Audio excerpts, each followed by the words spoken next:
Okay. Welcome. Welcome. Welcome to another episode of At This Point Podcast with your boy Javi. You know, it's Cowboy Chuck and the Izzy. You know what I mean? People, talk to me, talk to me.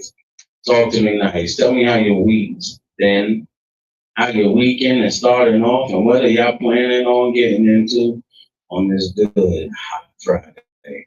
Please say AC. Please say AC.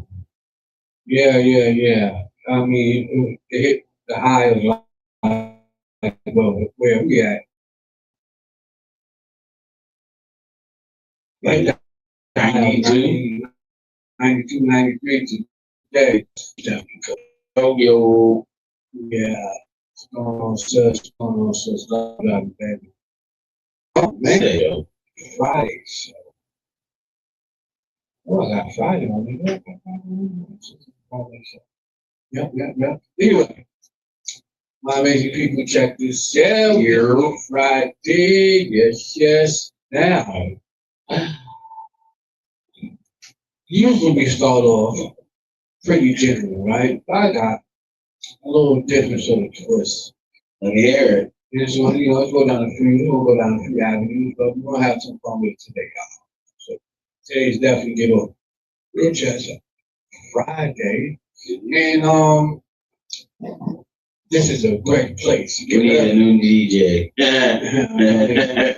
Listen, we talked to He Johnny should be joining the show in a little bit. Johnny, we talked to him a few minutes ago, and they was supposed to, I don't know, something like that. But anyway, I got a little new twist with things I want to go about. You know, people, when you're younger, you like the excitement, theatrics, especially when you're dating young. You're not really dating for nothing real potentially. You're just dating to have somebody that got fun with you that might like you, right? Okay. But as you get older, when you're younger, you're more toxic. Nah, When you're young, you're more toxic than I feel like toxic only comes when you get older. You just don't care. yeah, the younger you are, more toxic. When you're young, because that's the main thing right there. Like you pretty much made the point. Like you don't care when you're young. But that's not toxic. Not caring. You don't know no better. That doesn't make you toxic. The toxic shit is all these old ass women on these TV shows doing all that shit. Now that's toxic. Well, let me tell you why we go on. Let me hear it. What sort of sparked that conversation up and made that little spat right there, y'all? Because you know something. Before, I used to always think, you know what? Hey, I like a woman that got a little toxicity to her. Then I started getting older. I started realizing, wait a minute. Do I like a woman that's more? Is what I'm saying more. Do I really like a woman that's goofy? That could be goofy and be fun, Mm-hmm. or because I'm saying toxic. Okay, I like them. Got our little vibes, not there. But then when I sat back and thought about it, like, no, I don't like toxic-ish. I like a woman that has some sort of goofiness to it. That makes me feels. It makes it, put the good, like put a nice little icing on the cake to make it taste and be that so much better. Why I bring that up, people? Because, too many times, Mm-hmm. you see or hear in this dating world, right? There's a lot of People, he must have had a date. Okay, he must have had a date that went south. This is listen, you gotta pay attention. check me out, y'all. There's a lot of male celebrities, right? That be getting destroyed. They have their whole careers destroyed and they get taken down because a lot of times, Mm-hmm. they get into it with their lady or whatever, and at the time, emotions high, revenge for like everything, Mm-hmm. and next thing you know, everything else getting involved besides the truth. Let me say that again. When emotions high, And only thing both sides sometimes see is revenge, Mhm. anger, everything gets involved in that mess besides one thing, and that is the truth. And and my thing is, why I'm going down this lane, y'all, because a lot of times, right, Mhm. you know, some dudes be having babies, right, Mhm. with some toxic women. See, the thing is, and what I like this too, when I was younger, I was sort of toxic myself, but I definitely dealt with some toxic women, right? Some toxic women, sorry. Okay. And by the grace of God, like you said in the way a few minutes ago, Mhm. they didn't know no better. I ain't really know no better, so it wasn't really no harm done. No harm, no foul. Yeah, it wasn't. It It's wasn't really that toxic. what I mean? It wasn't no harm done between all that toxicity. Just, we both young, so we don't know what we doing at this moment. You know what I mean? It's really toxic. We just know we doing something that's just not Because it's right. not toxic. It is toxic at the moment. And let me tell you why. It becomes toxic now as you get older and once you have a baby with somebody, right? Mhm. Somebody have a child together. Mhm. Um, when I say this, I do not agree with, and no, I do not condone. And I think, women, that this is a very sensitive subject in a way. Was A it? lot of women, be very bad abusive relationships. And sometimes, people don't hear they cry. It's not just women. Everybody's in an abusive relationship. That's true, but sometimes women do not, some people do not hear they cry till it's too late sometimes. And Yeah. Well, when all the laws are designed for you, shit. But sometimes, sometimes they do not come out and say, hey, this going on, that going on. Some of them hide it for a long time until, Yeah, I get you. yeah, it be too late. But sometimes,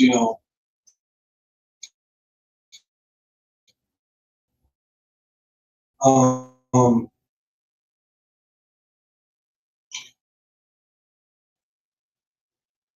scenario, audience, what would be your first thing y'all would do in this scenario, right? You date into, you're in a serious relationship with somebody that's highly successful, right? Mm-hmm. Time go by, I got kids, I got 2 kids together, right? Okay. Everything good in the beginning, sunshine and rainbows. Time go by, excuse me. Things get a little bit contentious. You start seeing cracks and red flags that gives you to start train of thought in a way that this can lead to a bad situation. This could lead to something that's not healthy, but you stay in it and you care because the kids, you think this person can change. A lot of times, sometimes that's how we on the other one, right? Mm-hmm. However, fast forward, when things hit its most extreme, this person that you once loved in one shade of light is not the same person that person once was in the beginning. It becomes beyond dealable. It becomes very contentious. Now it gets to a point where it's not just emotional harm, it gets to physical harm. At this point, ladies, I want to ask y'all, you can't deal with it no more. Mm-hmm. This person is very highly successful. You got kids with this person. You want to break it off. You want to get over it. It's not a dirt. Physical harm, yeah. What do you do, ladies? What do y'all do in that situation? What do you say it gets to physical harm? But say you get to the situation, right? Do you straight go full for the gusto, cut his neck off, quote unquote, excuse me, and try to take him down and destroy his career, and definitely, leave him in decimate. So, Or, let me finish. I don't let you answer because I don't hear your shit. Or do you go, something? Check this out. I can't deal with this no more. We got kids together. mm-hmm. This is too much. But check this out. I know this not the I'm going full. Oh man, I can understand that though. But I'm saying Or do you go beside Angela Bassett, right? But do you go this route? Listen, I know, I know your whole life story that everybody else don't know. Besides, you kind of, I know this and that, and I can do this. I can really destroy you if I want to. But check this out, homie. Me and my kids gonna move over here. Mm-hmm. You gonna take care of this, take care of that. Mm-hmm. Hit me with this, and we'll just stay, on each other's side and co-parent. Okay, so now you saying like this person has money, right? And the other person doesn't have money, right? Say we buy the other person got money because of the celebrity. There ain't nothing that they about to do. They about to shut the fuck up and keep taking what they be getting. And some of it gonna walk, but the only way you gonna walk is through a divorce. You can't just be like, yo, I'm gonna move out. No, it's gonna be a divorce. Season. So I'll be on season 20. I'll be on season 23. Episode 1 of Snap. See, listen, that's what psycho chick be watching that. But see, My lady watch that, so I know. Yeah, we some crazy stuff. Okay, so you put on the wig and watch it. But scenario wise, a dude in that situation, right? Mm-hmm. Like at that point, say you're a highly successful dude, X, Y, and Z, and I just why is everything the dude? I'm just saying the joke. You know what I mean? I ain't just saying, oh, dude, but because sometimes, before I finish landing one side of the coin, I want to finish the other side, so we all get from both sides of the spectrum. Mm-hmm. So on the woman side of things, right? Mm-hmm. And the reason why I'm saying all this is because in certain communities, right? Mm-hmm. Not all people in every community does and go about things the same way. Okay? But mainly in some communities, thinking about listen, this is what it sounded like. No. He was on a bad date. No. Now he's listen, this is what happens. When the date didn't go the way he wanted, this is what we did.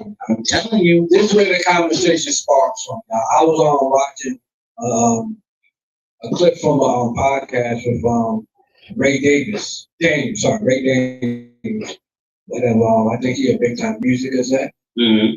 Whatever. And he was pretty much talking like about how the way,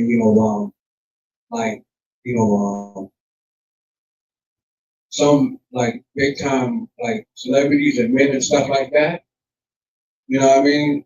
That have been going down the past few years from allegations and stuff. Yeah. And he was like, yo man, hate to say, but a few more are going to drop and come to that.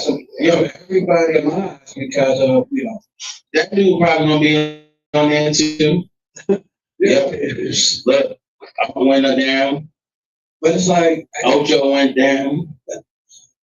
Yeah. Dudes it's just gonna keep happening. Because when you went down, he just had my man, Ocho went down, man. She showed the beat, the punches, and all that type of shit. Ocho went down. Like, he probably didn't do no criminal time, nothing, but no, they was on Ocho ass too. No, he punched her. Yeah. Oh man. Ray Rice. See, I hear on the other side of this coin, y'all. Nah, Ray Rice shit different though. He not different. When me saying all that, right? Mm-hmm. She was. Yeah. When does, like for men, like a lot of times, not all the time, but most cases sometimes, some dudes feel like once they get to a certain status, their ego takes over and they feel they're untouchable. So they dudes start acting a certain way. They feel like some dudes are untouchable though. But some dudes feel like they can treat some people any sort of way. Well, yeah. You know what I mean? But with that being said, you think Elon Musk gonna treat you the same way that he treat one of his partners or something? No, I'm talking about like dudes, I'm talking about like dudes that, you know what I mean, like when they be in a relationship with, you know, with girlfriends and it becomes from girlfriend to fiance to fiance to wife, you know, stuff like that. But She got to get hit in every stage. She has to, because then it's already established. It's not some new shit. If y'all get married and then you punch her in the face, there's something wrong there, champ. You're wrong. You foul. You out of pocket. you know, Okay. you know, if you do that, even if you're in some sort of relationship, excuse me. Some women like that shit. Don't get it confused. You got women that feel like if a man don't put his hands on them, they don't. The man doesn't love them. I'm just saying. It is. Out there. It is. It goes same way with dudes. If a woman ain't fucking disrespecting him or slapping him or calling him outside his name, some crazy shit, he feel like she doesn't like him. That usually stems from like some sort of like unresolved trauma, avoidance. Like they feel like, you know what? Well, this aspect of my life, I don't feel so completed. So in order for me to feel like it makes sense, something like this got to play out. So I go, okay, she's the one or he's the one, we happen to a match. But see, on the same coin though, when I was talking on the first part of it all, the other side of the coin with the thing is, what I was talking about is the word accountability. Why I say accountability? Because that was why. Quick two scenarios. A guy, Mm-hmm. you live in an apartment, him and his girl. Mm-hmm. We get into a big argument. Mm-hmm. Now, usually when us men, sometimes I just say the average guy when he argues stuff like that, yelling, he just really just trying to voice his anger out and just let his point be. What their names on the lease? Yeah, just say both names. All right. Yeah, I will. But say the dude is yelling, not yelling, but he's just screaming, raising his voice a little something. He just wanted to be. He wanted to be pissed. He wanted to go just make his point. Mainly, that's really about it. You know what I mean? So it can be respected, mainly. Woman, okay, so women don't like to get yelled at because they feel like that's threatening them. They, you know what I mean? That can trigger some of them. You know what I mean? They may feel some sort of way. And next thing you know, now, you know, emotion, boom, kick in. Now, next thing you know, she yelling with you too. And now it's different from when you yell, a man yelling to when she's yelling. Because now she's trying to match what you're doing. She's only yelling because she doesn't understand you. Right? That's true. But she's yelling because she's trying to match the energy that's being put in front of her. A woman can never match a man's energy. I ain't saying she can, but I'm saying that she's trying. Keyword, she's trying to match the energy. That's why a lot of women sometimes when they argue with their boyfriend, husband, whatever, they go over the top. Yeah, that's because it's stupid. Now, any woman that really sits back and really thinks about it, that you sitting there arguing with this man when his life is way hard. It's harder to be a man than it is to be a woman. First, then he has to deal with a lot of shit. Yeah. So. And then he has to come home and deal with your fuck shit. Well, hold on, come on, man. Check this out. Now, they're arguing back and forth. His argument is logical. Oh, listen. Her response is emotional. Listen, they're arguing. It's escalating. The name is here. Name is called police. Right? Police come because they hear domestic dispute. Yeah, nobody's heard nothing. But at the same time, in the process of the neighbors calling the police, right? The guy says his point, the other's point, they go at it, word for word for a few minutes. He's walking away, he's quiet, but they still hear the woman yelling mad, and only thing they hear next is the guy, yo, stop hitting me, leave me alone. She's going to jail. Okay, the cops can call. You said the cops are there. No, I said that. You said the neighbors called the cops and the cops showed up. No, I said the neighbors called the cops. In between them calling the cops, right? The neighbors hear the guy. The cops are saying, "Get off of me! Stop hitting me!" No, the neighbors hear the guy saying, "Get off of me! Stop hitting me! Leave me alone." Cops come. She's going to jail. Okay, but check. Hold on, let me finish right quick. The cops will say, hey, listen. About the dispute, this and that and third. And, not times out of 10, most women be able to have somebody on their side, say for instance, like law enforcement, right? Mm-hmm. They think they got the upper hand, right? Mm-hmm. All these actions going on, right? Mm-hmm. Some people, I'm just saying hypothetically, y'all. Some people go, oh, he hit me, yeah, this, that, there. So I'm making up all sort of crazy stuff. First, they're gonna look at the both of y'all. If they don't really see nothing physical, they can't really take her word. Like that shit's old. They used to do that shit. Now they don't do that anymore. They're not gonna take her word. If you standing there with a black eye, your lip busted, who the fuck they do? And the question, That's what they looking for. They're gonna look to see who is actually physically hurt. Like if your shirt is torn and there's nothing wrong with her, and she just she assaulted you. the question becomes though, They can put handcuffs on her. so this is a question, my amazing people. This is what I want to ask. And I'm not accused. I just want to know and see if I could get a, precise, logical answer, from y'all audience, because we appreciate y'all being here kicking with us. When does accountability come into play? So when I say that, y'all, my amazing people, I want y'all to sit back and think, right? So trying to see what he can get.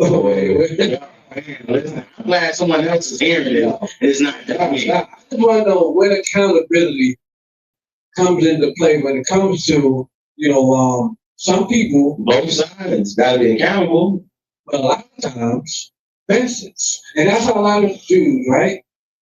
Great dudes that have so much get taken down because some women will be fast. Say, for instance, a breakup happened, and a woman feel like she was got them wrong and I broke up. Yeah. And now she see red. But guess what? And he see lawyers. Yeah. So now you won't have to prove everything that you said. But another person, Michael Irvin, that take him down. Yeah. She tried to take him down, and guess what happened, sir? Not a goddamn thing. But see, there's a problem with that, though. This is why I say it sort of does, because even if you did not succeed, even if, case in point, another good example, I'd like to put that up. Okay. Stephon Diggs. Okay? Nah, fam, let's not bring him up. Because he was just posing with a purse, with a belly, like he got hit wild crazy. No, but here's a good example for what I'm finna say. The reason why I say here's a good example, because he had a chef, right? Yeah, who? The chef. Oh, chef. I think you said a chef. He had a chef for him. Uh-huh. And, she had a nice bite, everything. Probably got it done. Who knows? I don't know. He hired her. The money that he paying her, she got it done. Probably did. But he hired her, whatever. That was his chef. Mm-hmm. Now, whatever sort of, relationship they may have had, so he had food, and she was the cook and the dessert, huh? But that relationship was done. Okay. And the scary thing about it, the whole thing was, isn't this the word he just had a case over? Yeah. She kept some pictures, of her being bruised up. And I don't know, she tried to say he did it, and just the allegation alone. But she got pictures, so they honestly don't know. But she didn't prove it. It was proven that he did it. Right. So, didn't they acquit him though? Yes. That's why. You gotta have proof. They got to show up. You can't show them a picture and be like, oh, he did this. But the whole point is, what I'm saying, that picture is time stamped. Yeah, but see, the reason why I'm saying all that, because just the allegation, the sort of tarnish, especially somebody like that, it makes you a little something, because for sure. It could rub the other opportunities the wrong way. Yeah, and puts them away from them. Yeah, exactly. And the thing is, and I sort of agree with Ray Daniels, because it's like, now, okay, say for instance she was fully successful in her pursuit. Mm-hmm. Say for instance, hypothetically, they had a kid together, even though they don't. I'm just using that as an example. Okay. Say they had a kid together, right? She get a little bit of money. Uh-huh. She sat there and publicly trying to shame him, take him down, and ruin his career. Mm-hmm. Now, within the next 5 years, because of all that, a lot of opportunities that he could have had. Nothing's never happened to him. Mm-hmm. It's gonna go away. Now, he's gonna, and the thing is, he's gonna suffer. Probably not extreme as bad, but bad because the opportunities is going to get shrank away because of the allegation, the publicity behind all that. Okay. And now, 5 to 10 years later, per se, you mess this man's situation up to really have his kids set up the way he really want to, but because you're mad, it's okay to be rectified that you do that. Yeah, because she came in there with her emotions. She didn't come in there with a logical argument. That's the whole thing with emotion. If they start off with I feel is an emotion. That is not a logic. You can cut this shit right now. And like when somebody say to you, right? Yeah. Me and my woman, we argue. I have a logical point. She has an emotional point. Then she socked me in the face, and then I was like, "Fuck this!" I grabbed the cat.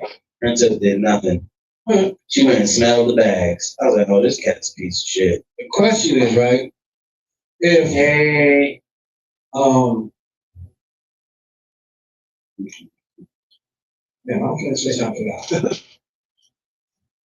I'm trying to remember. You always grabbing the cat. Yo, listen, my cat's a stone killer. Anyway, You're not the I'll come back to that. What? I'm trying to remember. What? You're not the logical one. You sound crazy. Well, I'll come back to that, y'all. I had some, I was thinking about to say, and I sort of forgot. Sorry about that. Okay. I got something else on my sleeve in a way that I want to debate.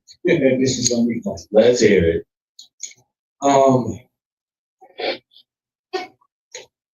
If your wifey, per se, right? Mm-hmm. Fellas, if your wife, or ladies, if your homegirl do try to holler at you while your homegirl or the dude is not around, per se, what would you go tell your partner, like, hey, listen, your friend just trying to holler at you. You need to check that. Like, or would you check your friend? First of all, I'm going straight to my friend, like, yo, fam, first of all, you need to go ahead and check your bitch. She out of pocket, nigga. She just tried to holler at me, fam. That shit was wild crazy. I'm coming to you and not saying nothing to her. So you need to handle that situation. I'm going to my people first and let them know. Okay. Now, there's only 2 ways this can go. He either going to believe me or he ain't. That's it. That's bottom line. Like, yeah, okay. Yeah. Yeah, because That's the only way it can go. so check. Yeah, tell me if your significant other. I mean, if your like Your significant other friend. No, check. And if he don't believe you, I mean, yeah, but 9 times out of 10, if your friend, some dude's gonna be like, hold on now. if your Man ain't gonna partner holler at you, He ain't gonna make up no bullshit like this. if your friend partner trying to holler at you, while your friend is not around, would you go tell your dog, like, yo, no, listen, your partner just trying to, your significant other just trying to holler at you while you wasn't around, like, you need to check that, or would you check your partner friend for doing that? Which way you go about it, people? How would you handle that situation? I know. I would check. I agree with John. Yeah, I gotta check him, bro. I'm holler my homie. Listen, Dudes are like that. A lot of girls aren't going to leave him anyway. Yeah.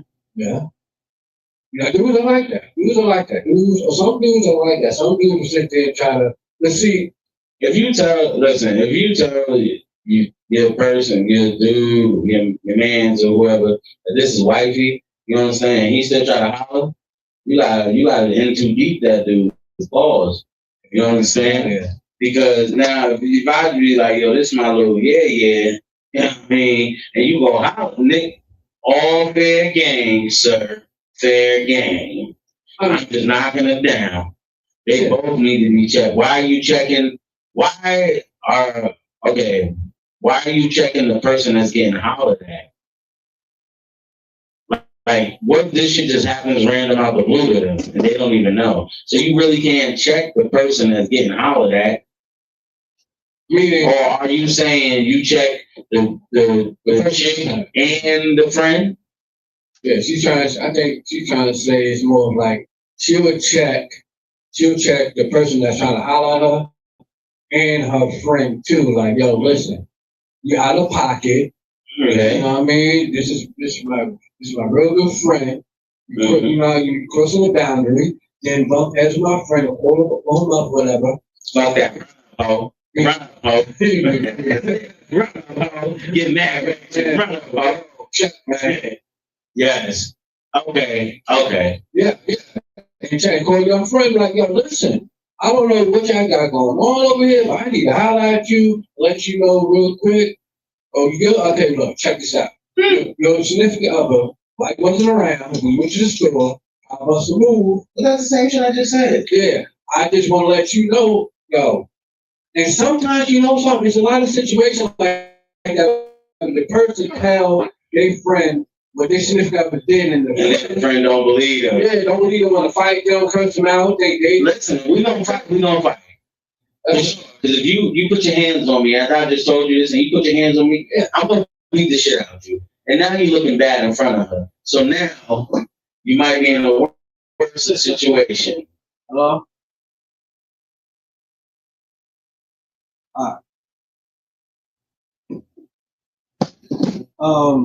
Yeah. You know what I mean? But that's crazy. Like, if people don't believe in you, like, why would you sit there and make up a lie like that? So that's wow. That's crazy, man. Wow. See, that's True. You'll see. That's where a lot of sometimes it will work, because the credibility of the person depends on the reality of the trust. Like, if this person's credibility is sort of shot, you know, some of the rumors you hear about this person a little sketchy, but they really don't do it around you. Right. But they sort of got proven around others that you know. They got proven around others, but not proven around you. There still might be the benefit of the doubt. So, okay. But how would you sit there and I'm gonna have me a taste while they holding the ice to their face. I'm like, look at this. This is stupid as a stupid does, sir. Oh man. You know something, I was over there watching Cause now, ladies, we start the hard stuff. Yeah, it's not a hard question. Why is that on me? What's Hard. Oh, sometimes it be sometimes a lot of it does that. But I got another funny little conversation to have. That was funny. Check, y'all. So, you tell Trump the gym. Right there. I check it. That's okay. Fellas. Let's go to the fellas. My fellas out there, answer this question. I was talking about this early in the week, but I couldn't wait to bring it to y'all. Yeah. You pull up to your mother's house, wife you in the front seat. Bruh, I know you're not going back. Yeah. Why we bring up on there? We did. No, we didn't. Yes, we did. We did? Yes, during the game. Oh, yeah. We did. Listen, my Deuce is getting in the backseat. All right. Or you could just solve the whole thing. Like, I watched this dude do that joint. He left his girl in the back. His girl got out. She went in the driver's seat. He got out and went in the back. His mama sat in the front. Oh, man. I'm just saying. My mama like my Beanie Whipple, so she can sit in the back seat. So, let's do a little sports, y'all. Okay. Bring it on. Huh? Bring it on. Yes, sir. Carmelo Anthony waited to congratulate Jalen Brunson after Game 4 of the Knicks winning. He waited on the sideline by the bench and congratulated Jalen Brunson with a good hug, handshake, salute him. Because Jalen Brunson passed him. Jalen Brunson did more for the Knicks than Melo. Oh, yeah. He got way more postseason wins than Melo. Yeah. And that's crazy. Yeah. Because y'all both are ball hogs. That is the worst. But sometimes, one of them, is taking it to another level than the other. Yeah. No, Melo was going down. We're not gonna have he wasn't going He down. didn't get to this point. I mean, the team he had for real, nah. Yeah. Well, People, listen, are the Knicks going to win this chip tomorrow? Let's talk about that. Are they taking the chip? Because it's sweeter. It'll be sweeter if they win it on San Antonio's floor than to win it back in the Garden. If they win it, it's more sweeter to win it at someone else's house. Because I came in your house, kicked the ball over the fence, and showed you who this is. I get you on that premise, but I think it'll be more monumental if they win it in New York, because then, oh my God. It's going to go crazy if they win it. Even I think it's better. Like, chat, let me know. Is it better to win it at home or on the road? Because you win into somebody else's house. Look what you're saying. You cabinet call their fucking food off the table and set up your shit. I think it would be more. You ain't put no nasty ass chopped cheese on the table. You put a bacon, egg, and cheese, or you put a butter roll with some goddamn jelly on there, or you might put a cream cheese bagel with bacon and some shit. I think it'll be more memorable if they win it in the Garden, because that'll always be an everlasting, like, final moment for a lot of New York Knicks fans. Yeah, but it's not like they closing the Garden though. It would be the same type of celebration on the road though. It wouldn't be the same. Why? It means more. It doesn't mean the same. Listen, it never means the same to win anything at home. It does. No. What the fuck is that? Oh, run my road. You understand? See, I think you gotta think about the situation. I'm thinking about the situation. I'm knowing the situation. I think they would understand a little bit more if they went home. Nah, I feel like it's always best to win on the road. Because you came to someone else's house and you embarrassed them at their house. That championship is so much sweeter. Prime example. Everybody thought Golden State was going to win that 2016 chip, right? That man went to motherfucking the Bay Area, won that championship on their floor. That man said that's the sweetest championship he ever had because he took it on somebody else's floor. He said the same shit. Yeah, but they got different situations. I think it'll be way more different for the Knicks to win at home and really like hoist that trophy, get that celebration in the Garden, because in the mecca of it all. I'm gonna tell you like this: it'll be, if they don't win tomorrow and it fools around and goes 7 games, right? Just say they don't win no more, right? And they take it to 7. Okay. They're gonna have to win it in San Antonio. Yeah, they're never gonna win it in New York. Yeah, if they don't win no more. No, they don't win no more. They're gonna have to win it. I feel like winning on the road. To me personally, I feel like winning on the road is just more sweeter. You feel like because it's like, yeah, nigga, I came to your city, came to your town, put my fucking feet up on your desk, kicked your shit over, let you know, fuck your couch. But I think, you know what I mean, like, for fathers, like, in that sort of retrospect, like the situation in the moment is going to go for more of a homely feeling win than a road win with the championship. Because people in New York, some Knicks fans may feel like, hey, listen, look, we could always brag about how the way the New York Knicks took care of business home and win that damn championship, and we celebrate all night X, Y, and Z. But now check me out. If they win tomorrow, where they at? San Antonio. On the road, right? Yeah. So, in order for them to win it in New York, they're going to have to lose tomorrow. Yeah. Go to game 6. Game 6 will be in New York. Yeah, right. To win it. I mean, either which way, I think they don't really care about, you know what I mean, like where they win that chip. But I think it'll feel like for the Knicks fans, for the Fanatics, it'll be more personal, more memorable, and more exciting to add extra level of excitement if they did it in the Garden. Now, it don't matter where they went in at. San Antonio or the Garden. Okay. You know what I mean? But for hardcore New York Knicks fans, they're gonna want to win at the Garden. Hardcore, I'm gonna tell you like this. Straight up. Hardcore New York Knicks fans like Spike Lee don't give a fuck where they win it at, as long as they win it. Like the hardcore fans, they don't care where they win it at, as long as they win it. That's what they care about. Winning in the Garden, it may bring a little significance. It's still gonna be that banner still gonna get raised in the Garden. It's still gonna be a championship. It'll be a big shit. It'll be a big thing. I don't know. It would. I don't know, because think about it like this.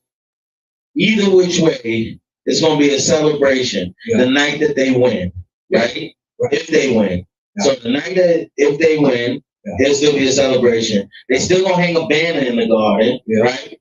They still going to have that parade where in Manhattan. It's all still going to be there. Yeah, but now I think, to me, like, I think the road is sweeter. Chad, what y'all think? Because, like, I'm looking at it from a different sort of situation scenario. You know what I mean? Like, especially like, because in sports, I feel like if you can go to someone else's house and come out with that dub in this type of moment, that is crazy. But you understand, like New York, especially with the Knicks, man, like they just got a different type of. Some of them, they have a different type of vibe. They want that home win. They really pushing that victory a little bit more different. I don't think it would though. It would. Because a championship is a championship. That's true, but some championships are felt better. Better, different in different places. Tell me. Maybe. Maybe. Because a lot of the last champions, like a lot of them was talking, they was like, yo, on that road championship, winning in someone else's house, disrespecting them at their home, man. Listen, I'm talking about the fans. From the fan perspective, they don't want to win in the Garden. They don't, yo, I'm telling you, the fans don't care. They do. Believe it or not. Bruh, they do not care. As long as they win the championship, they don't care where they win. They can win that shit on the moon. The Knicks won. That's all they care about. Well, them guys kind of say it wouldn't be the same type of. No. Yeah, no, I'm saying some Knicks fans want them to win that at home, but winning at the Garden is gonna do what? It's still just gonna be the Knicks won a championship. That's what it's gonna be. Nah, we got to see for you it may look that way, but for other people, like especially a lot of other Knicks fans, it gives them a different sort of significant feeling. What is the significant feeling? I need to know. What is the significant feeling? They got their championship at home. What you talking about? That's not a significant feeling. Not for you. You gotta say you're not a hardcore Knicks fan. No, I mean, when New York, okay, I'm not a Knicks fan. I'm only a fan of Buffalo. Okay, but if New York teams make it and my teams don't make it, then I'm gonna rally behind home. Okay, but right now, I'm going with San Antonio because I got money on it. That's it. But I picked the Knicks to win the chip. Yeah, I had the Knicks in 7. Now they might do the gentleman's sweep. For people that don't know, the gentleman's sweep is 4-1. Everybody like Knicks in 6, Knicks in 5. Like, stop it. Y'all just seen what these boys can do. Without, we're just waiting for tomorrow. I mean, yeah, we seen what the Spurs can do when they The Knicks' best chance is to win now, though. The Spurs still have chances to keep coming back to get to the finals. Yeah, they're way younger than the Knicks. Way younger. Okay, they're definitely way younger than the Knicks. I think so. No, they're way younger. They are. They're in a stronger division, so the competition is going to be way different and better. Because over here, for the Knicks, last year the Knicks lost to Indiana. That whole squad is blown up. Yeah. Boston turned out You know what I mean? Jaylen Brown couldn't just carry that team by himself. He did it all year. Jason Tatum come back. He not 100%. You came back. They sat you down. That was goofy. Philadelphia, that Embiid is never fucking healthy. They just need to sit him down and wait till the playoffs to try to play him. Okay. Who else? Cleveland. You had James Harden. Come on, man. He ain't never been no fucking clutch guy. Never. No. Get out of here. Yeah, this was their best shot. If they don't win the chip now, I'm sorry to tell you, they ain't gonna win. I think they're going. I see. No, I'm saying if they don't win now, like this series right here, if they don't win this, bruh, next year ain't gonna be the same. Of course, but They ain't gonna get a chance. They right now they on equal playing field. Like the Spurs, they're a very young team, and they do got better talent. To me, when I'm looking at the game, than the Knicks. But the thing is with Spurs, what I realize is they need a veteran presence. Yeah, but see the age show. Like for instance, what's up, DeAndre Fox? You know what I mean? He was crazy. Them turnovers. Yeah. He's not young though. Listen, hold on now. He's like a vet. He's a semi-vet. We're not gonna. No, but he's not the vet. Listen. If the Spurs would have still had Chris Paul on that squad, my man, this would be a whole different. This would be a whole different series. Well, guess what? That ain't the case, but I'm just saying. If they had him, Knicks be in trouble, man. Okay, well, guess what? You know what I mean? I hope they do win, and then it's like I want to see it. I hate seeing blowouts though. But the thing is, like I've seen, like. The Spurs, their issue was they kept getting in their own way. And then down at the end, who was their closer? Who for the Spurs? They don't really know who's their closer. No, they do. But who's their closer? But that's the Spurs up in that game was the coach played Victor Wembanyama too hard and too long. You know what I mean? He just kept him in there too long, and by the time he got into the fourth quarter, he wasn't tired at all. He was tired. He definitely was tired. He wasn't tired. My man, he break them. He missed them 2 free throws, bro. He was tired. Listen. I seen top superstars break free throws, bro. I'm talking about making on the squad. Victor Wembanyama. When it hit the fourth quarter, coming down to the end, he was in it pretty much the whole game. He didn't get no break. Nah, he got breaks. They sat him down in the second. They sat him down in the third for a while. They said this is the Knicks' best chance to go on a run. They brought him back when the Knicks went on like a 10-0 run. When they went on that 10-0 run, that's when he came back in the game. Well, why they went on 10-0? Why? Because they had no rim protector, none of that shit. No. And then the Knicks has their closer. Everybody else started hitting shots. Right. And the closer said, listen, if y'all get it close enough, I can bring us home. Yeah. Just make sure you get it close. He didn't bring them home. OG brought them home. Yeah. And he's not the closer. Bronson is the closer. Bronson hit some big shots. He did. That's what I said. If y'all get it close, I'll bring us home. But what messed up, my thing about messed up. Please. But what messed up What Spurs is, you say ref, but what really messed them up was they kept on. All down on They kept on creating dumb turnovers for themselves. They kept coming down the court a few possessions. Creating, trying to go ISO ball when that wasn't their style, trying to go out of oops when it wasn't going to happen, and it was working. It was working. It was working till it wasn't working. It stopped working when the second half came. A whole new ball game was played, and the Spurs got outplayed because they kept on getting their own way.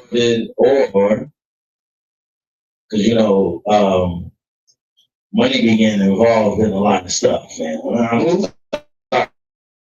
money be getting involved with a lot of stuff. I hear you, but at the end of the day, somebody had to give it that ball. Right, no, absolutely. Yeah. But James Dolan went over there because he owned MSG. Yeah. He owned Maxwell. He went over to the locker room and was like, "Yo, listen, I'm gonna need y'all to go ahead and fumble this shit." You know what I mean? I could send each one of y'all. What y'all talking about? You want 20? You want 20 to blow this game? You know, he got went over there. It was like, "Yo, listen, here you go, here you go, here you go." Yeah, I mean, here you go, here you but go. messing up that game, he didn't. They should have kept on with Darren Harper in there over him. Nah, he had too many fouls. But DeAndre messed up. Yeah, once Jalen Brunson started getting going, like the Ron Harper's son, he had too many fouls, right? Yeah. He was at like 4 or 5. Yeah. Well, okay. 1 or 2 away, that's it. All right. Well, on another note, Let me hear it. let's go NFL a little bit. The Chiefs are adding 2 years to Patrick Mahomes' contract. Oh yeah. That's wild. Yeah.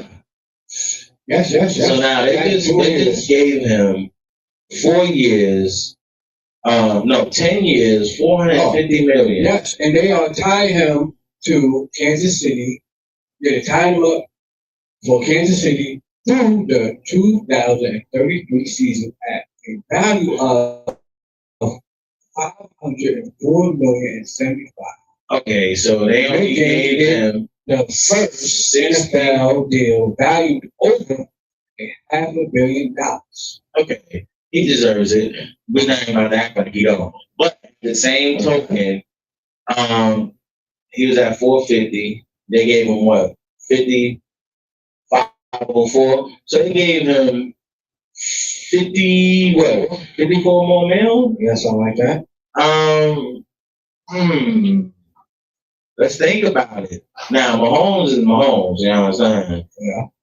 He's the best young quarterback there is in the NFL right now. Yeah. There ain't nobody better than him. Josh Allen, none of them. Lamar, none of them. Lamar got to win something, man. Lamar, he definitely got to win some. Patrick Mahomes is all of them boys' father. He all their pops. They just line up and be like, for Father's Day, here you go, Dad. Patrick Mahomes definitely deserved that because he definitely been a very yeah, but now listen, hold on now, Chan.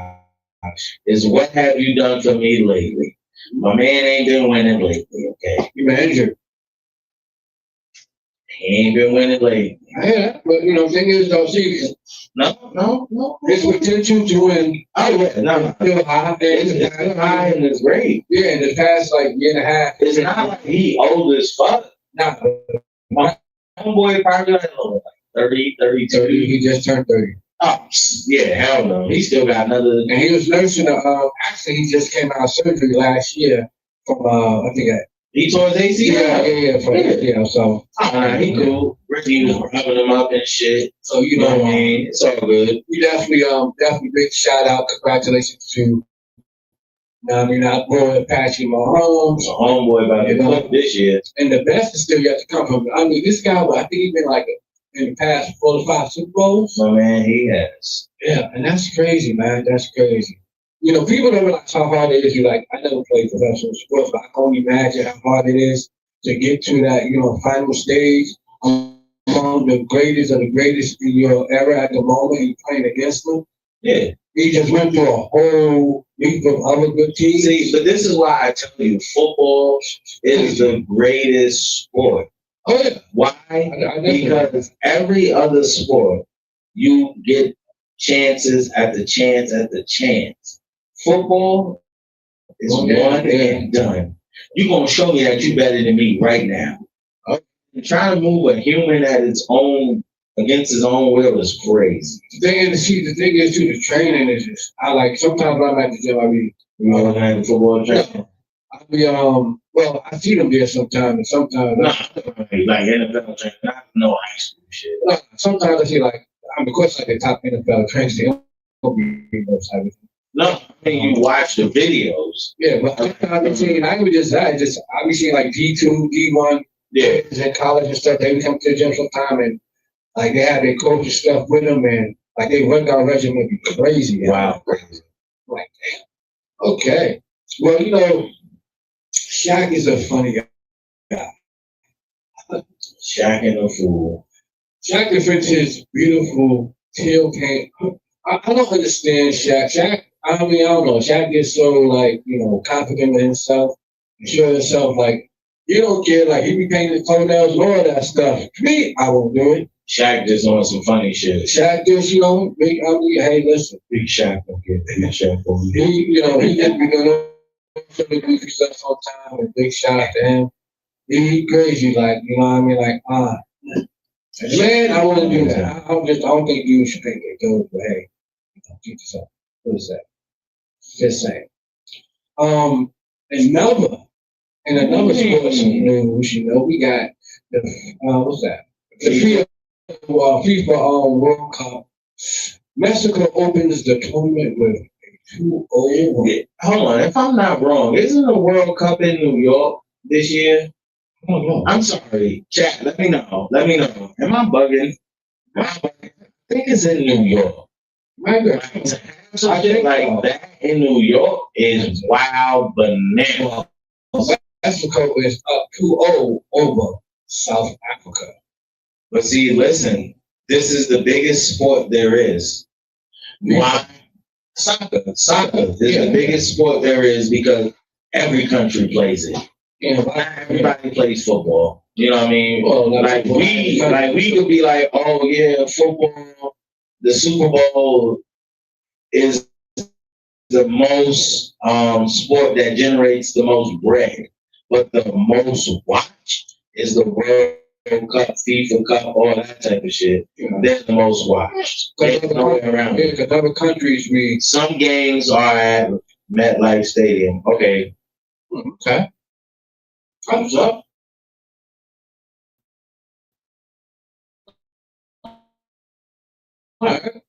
That's crazy. Wow, crazy. I'm giving some general rules on y'all. Costco's among other retailers cutting grocery prices. What? Okay. Who? Costco's. I don't really know anybody that really go to Costco's. Costco's. Well, Jack, do y'all go to Costco's? I used to do deliveries at Costco's a lot. Yeah, I did one, and then the people listen.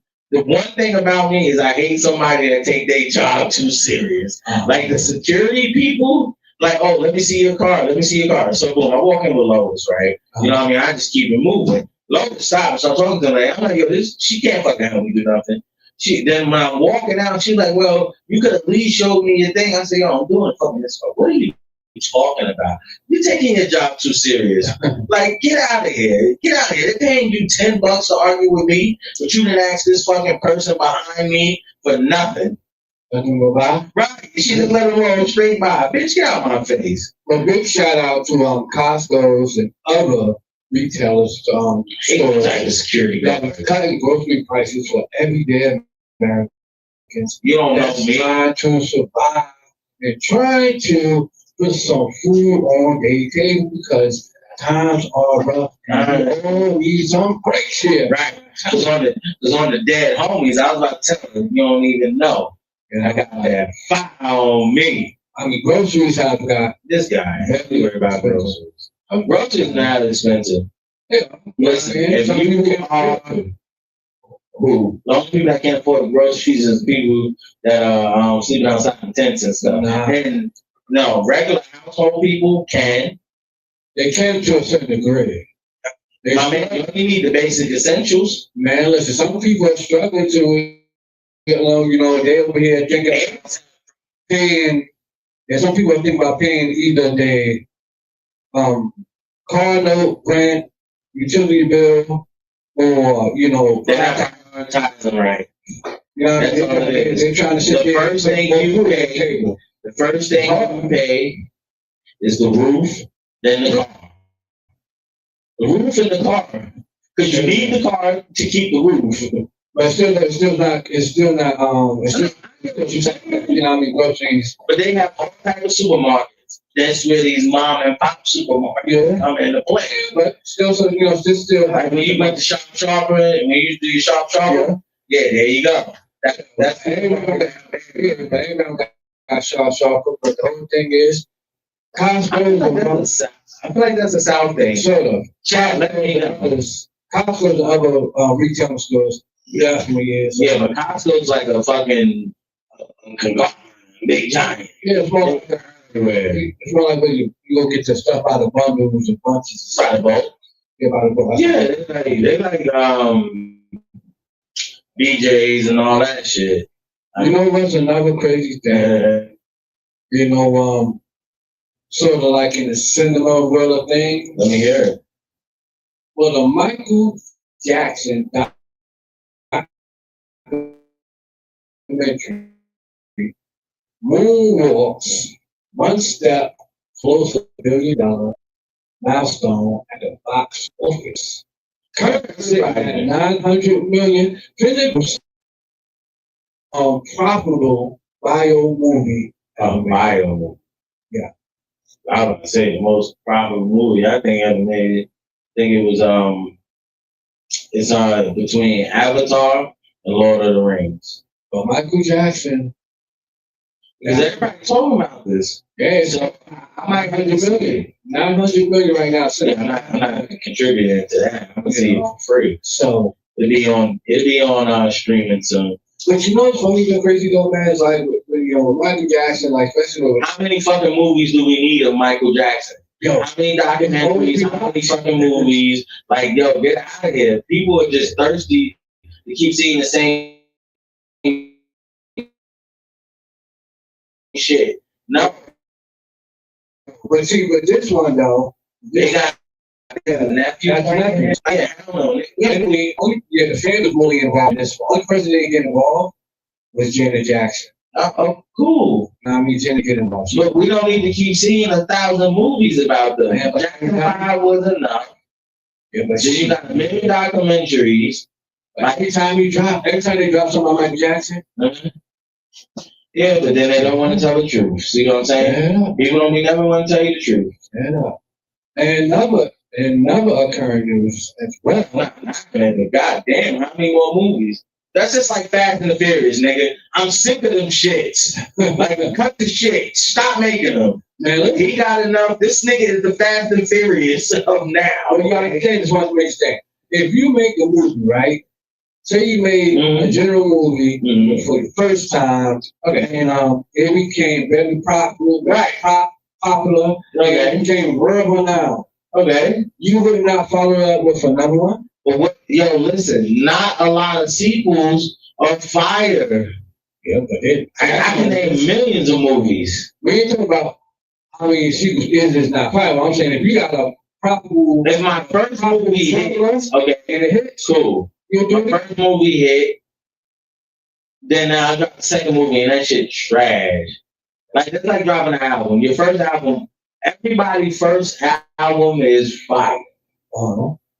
Then when they drop the second album, that's when you like, all right, hold on now. But see, the thing is, the question is not about who dropping trash album. What I'm saying is, if you have a working formula, like your movie production, every time you got this specific type of movie with this person, about this person, in a certain type of way, and it becomes successful and it hit. Yeah, but not everybody keep dropping.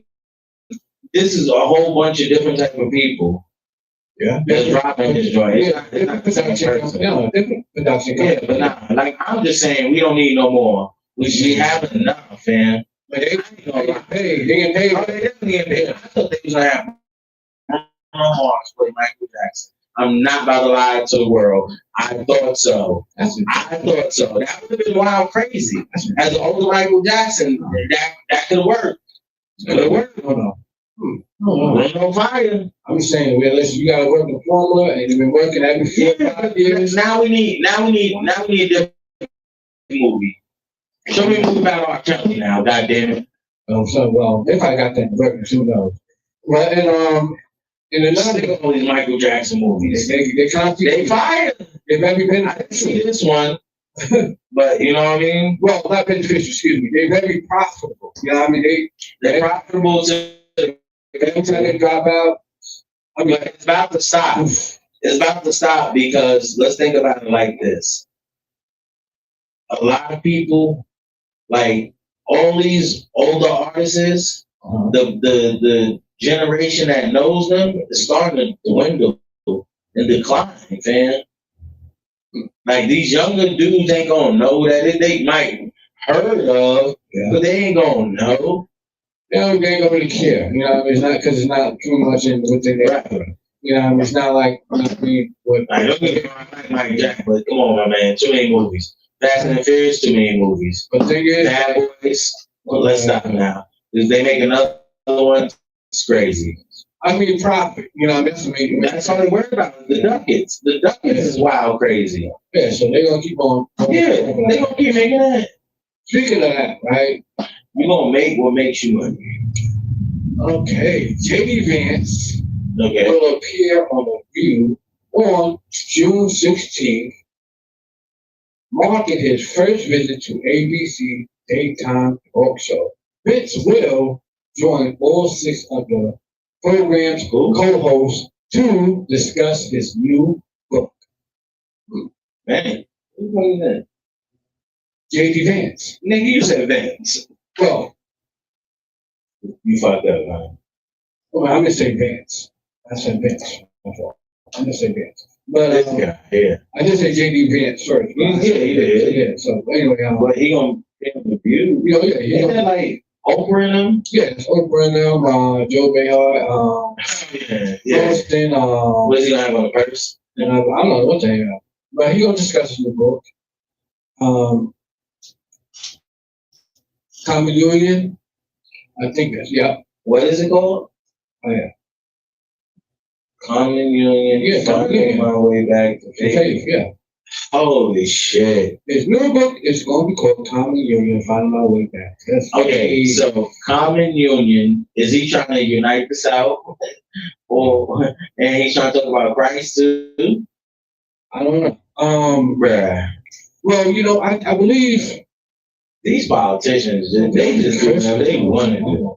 but he's about to bring that up. Excuse me. I mean, yeah. He's about to bring that up in a surprising way because the View, they don't really like. They don't like his cabinet. You know, You know, it's cabin. yeah, like they don't like his cabinet administration, meaning Trump administration, because that's what JD Vance is. Oh, for sure. They is vice president. Exactly. So I'm very intrigued to see how the way this So what I just heard everything gonna play out. you say is you watch The View. That's literally what you said. Yeah, sometimes I watch them because they have crazy point of views. That's like, okay, I knew it because I seen this purpose. He's gonna say it's a side track. definitely about It was definitely about it. definitely Another time, and he just love making our stuff in his brain, right? But I'm definitely optimistic about this interview he's going to do on The View because they do not like his boy, and I can only imagine the type of wild questions They gonna ask him. especially Sunny hosting. Like she is The fact that you know everybody name on The View is wild crazy. man. She man, you must not know about Sunny hosting. I don't. Man, What I know is Whoopi Goldberg. Isn't that chick from 3LW on The View? no. She used to be. They had what's that dude name again? The other guy. They had John McCain good on there too at one point. But yeah. John McCain. Didn't he run for president? And then he got kidnapped in Vietnam or some shit? It's also like crazy war hero. Yeah. War hero story. But his daughter was on The View in the beginning. Well, yeah, I think in the beginning, whatever. I seen some shit with Kamala's coming back 2028. I don't see. I don't know. We'll see how the presidential run go down in 2028. See, the thing is, what's got me interested in a way, because okay, Mm-hmm. past few years, Mm-hmm. Republicans have been, pushing for the envelope and making a stamp a little something, because they got the House, Senate and everything like But the that. president was not a Republican. He wasn't at one point. He was a Democrat at one point. I'm just saying, as long as I've been following this shit and watching it, I have never seen a Democrat follow a Democrat in the House. I have never seen a Republican follow a Republican. I feel like it's always been like an even split. I could be wrong, but since I've been alive, I have never seen two back to back from the same party run the country. No, I mean, I could be wrong, people. You might be wrong because Obama, he won the presidency back to back. No. That's not what I'm saying. What I'm saying is when Obama's victory was against a Democrat, right? Wasn't Bush the son was in, right? Yeah. His first joint. Was it Hillary? No, the primaries don't count. Like he had to be the Republican, right? To be the president. Yeah. I have never seen a Democratic president leave and then another Democratic president come in. Because after Obama, who did we have? Trump. Yeah. Then after Trump, who did you have? Biden. Yeah. Then after Biden, who did you have? Trump. Yeah. So I would seen it, you know what I mean? Yeah, like we could consecutively, like this party put down. Yeah, hell no. I mean, it definitely happened flip flop. It probably happened. Probably sometime we I'm gonna check. But I don't definitely want to see how the interview will play out. He comes from I think that's going to be interesting. Oof. I don't know. Speaking of my man JD Vance, right? Iran. What election has a Democratic president? In the USA, has some developments going on, y'all. What are the developments? A deal of a ceasefire. Okay. James Buchanan succeeded Franklin Pierce, Democrat. With okay, so it happened, Jim. Yeah, 5 years 2000, because Democrat outlaw. Yeah. But people, there has been some developments with this war in Iran that's going on. Let's hear it. And we are on the brink of possibly having a ceasefire deal. They say it's within reach. Officials is reporting from New York Times, they say. So they're moving towards some sort of progression to resolve the situation and get it more into a deal of us having some sort of ceasefire deal. So I don't know, y'all.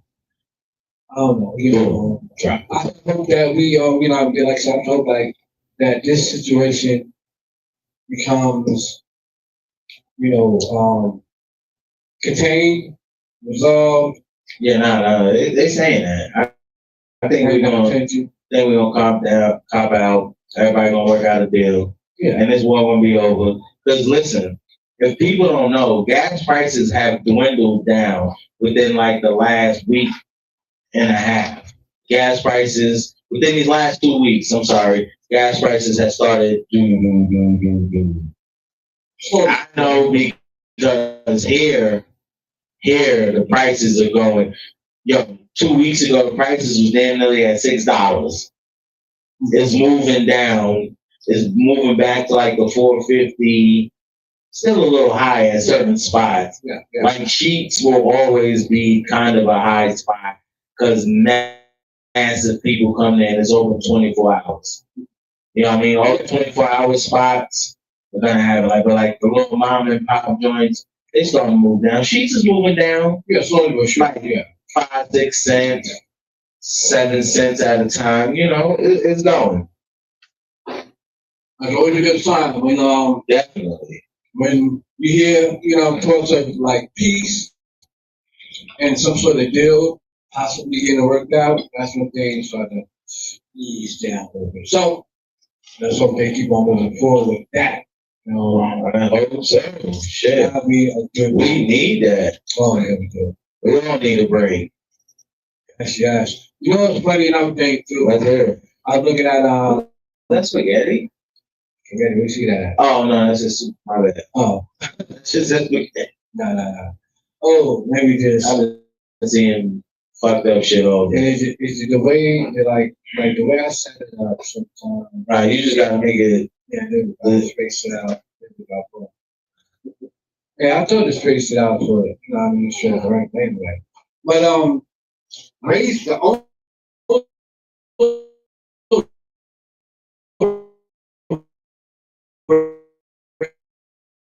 Raise Kings, right?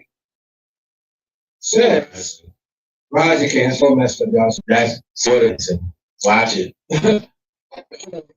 Ryan said he won't eat one side dish that is still on the menu. It's one thing on his menu that's a side dish that he still won't eat. I won't eat it either. And he still got it on the menu. But the thing is pretty much Trash. it's just pretty much something that is like a filler to be on the menu. Well, technically, because Rising Cane's is Southern. Correct. It's from Louisiana. Right. All them Southern people really like coleslaw. Hack that shit the fuck up. Gross. And that's the thing, people. Gross. He's saying he do not like eating so coleslaw. Hold on. Wow. I'm glad we went to food. Listen, people. He said, driving people eat bad. Yes. Listen. God Jerk Island. Jamaican restaurant. 2nd Street in Harrisburg, PA. Got oxtail burritos. My man, listen. Fan, listen. That sounds so different. My man, I ate that shit and almost fell asleep. I was not about to be here. Oxtail burritos. Okay. Okay. Oh my God. That shit is like super wow. Like Wow. Nito Burrito got burritos. My man, listen. That shit is rice, tender oxtails, stuffed in there with like I won't say cabbage. That's I got cabbage on the side. Yo, it is that sounds good. super good. But tried to order it and then they fucked me over. But now I got it fine. But yeah, coleslaw, garbage. Yeah, Razor King said, the item that he still keep on the menu that he do not like and will not eat is coleslaw. Chat, how many I eat coleslaw? I think it stinks. Like it looks Who nasty. eats coleslaw, y'all? Like who has, There's some people that just eat that. I think I know somebody that love coleslaw. I don't know no one. I do. Kobe. All right. So now I know. he loves. One That's time nasty. I remember one time we went out chilling and Pack that shit up. everybody got some and I'm like a bowl or a cup of coleslaw or whatever. Busting it down I'm like, yo, bro, damn, is it This coleslaw is like, isn't it like shredded carrots? I don't know, and like red cabbage or some weird. like that. Yeah, get that shit the fuck out of here, nigga. Yeah. I don't want no decoration to eat. Get that out of here. No. Anybody afraid of coleslaw? I'm not. Jack, let us know. Do y'all like coleslaw or no? What's the name of, what's that? What's the name of the chicken spot you talking about earlier? Yeah, get that shit the fuck out of here. Pack them up. You know they make their sandwiches with coleslaw? That's their signature, Yeah, but nah, you it's the way you gotta order it. So listen, I took me and my lady, first of all, the spot we wanted to go to was Dickie's Pause. Great barbecue spot, okay? They this is what. All right, but it was a great barbecue spot. Okay. Boom. Fam, we get there. They talking about they closed. Nigga, it's 7:45. Y'all don't close till 9. How the fuck are y'all closed? We go to the second one. They close. We ended up at Dave's Hot Chicken. Bruh, they expensive as fuck. But nasty as fuck. Now the fries. How much you spent? Nigga, this shit was like almost $50. Easier. Almost $50. Like, get that shit out of here. Now the fries was cool. Yeah. The drinks was cool. Right. I know when I'm getting 3D printed chicken. You said 3D printed chicken. Bruh, listen. That shit was 3D printed. Listen, if you grab a piece of chicken, right, and you break it in half, and it's still solid when you break it in half, that's not real chicken. Real chicken is gonna be stringy and then like, ooh. Nigga, this shit was solid. This shit looked like clay. Clay with like a white spray paint on it. Hell no. Yeah, I didn't like it. I ate like 2 of them bitches. I ordered a 4-piece. Order a sandwich for me. Matter of fact, I did order a sandwich. My lady had the tenders. Me and we went out to Hot Damn Chicken and See? I spent like I told y'all from the start, just watch. Just wait. he's on top of the Hey, But I spent like $36. yeah, hell no. Yeah, like $36. Now listen, I don't know everybody else's experience there. I don't want to badmouth them, but my experience was super trash. First of all, when we walked in, they took too long to serve us. That was wild crazy. And the fucking bro was standing there at the joint when we walked in. That right there was wild crazy. We only ended up there because where we were trying to get our food from was wild crazy and close. Shout out, listen, me and my lady, new spot is Mission Barbecue. They got to go. Yo, Mission Barbecue is fire. I ain't gonna lie. Do not put the Alabama white sauce on nothing, sir. Well, I took the Alabama white sauce and I went to Court Life and got me a smoothie. Got me my latest smoothie. Yeah, fam, listen, I was in the car twisted. Yo, listen, but nah, I go there, I get the brisket. Yeah. I get the brisket and the turkey. The brisket is slamming. Oh my God. The brisket is slamming. Listen, they gave me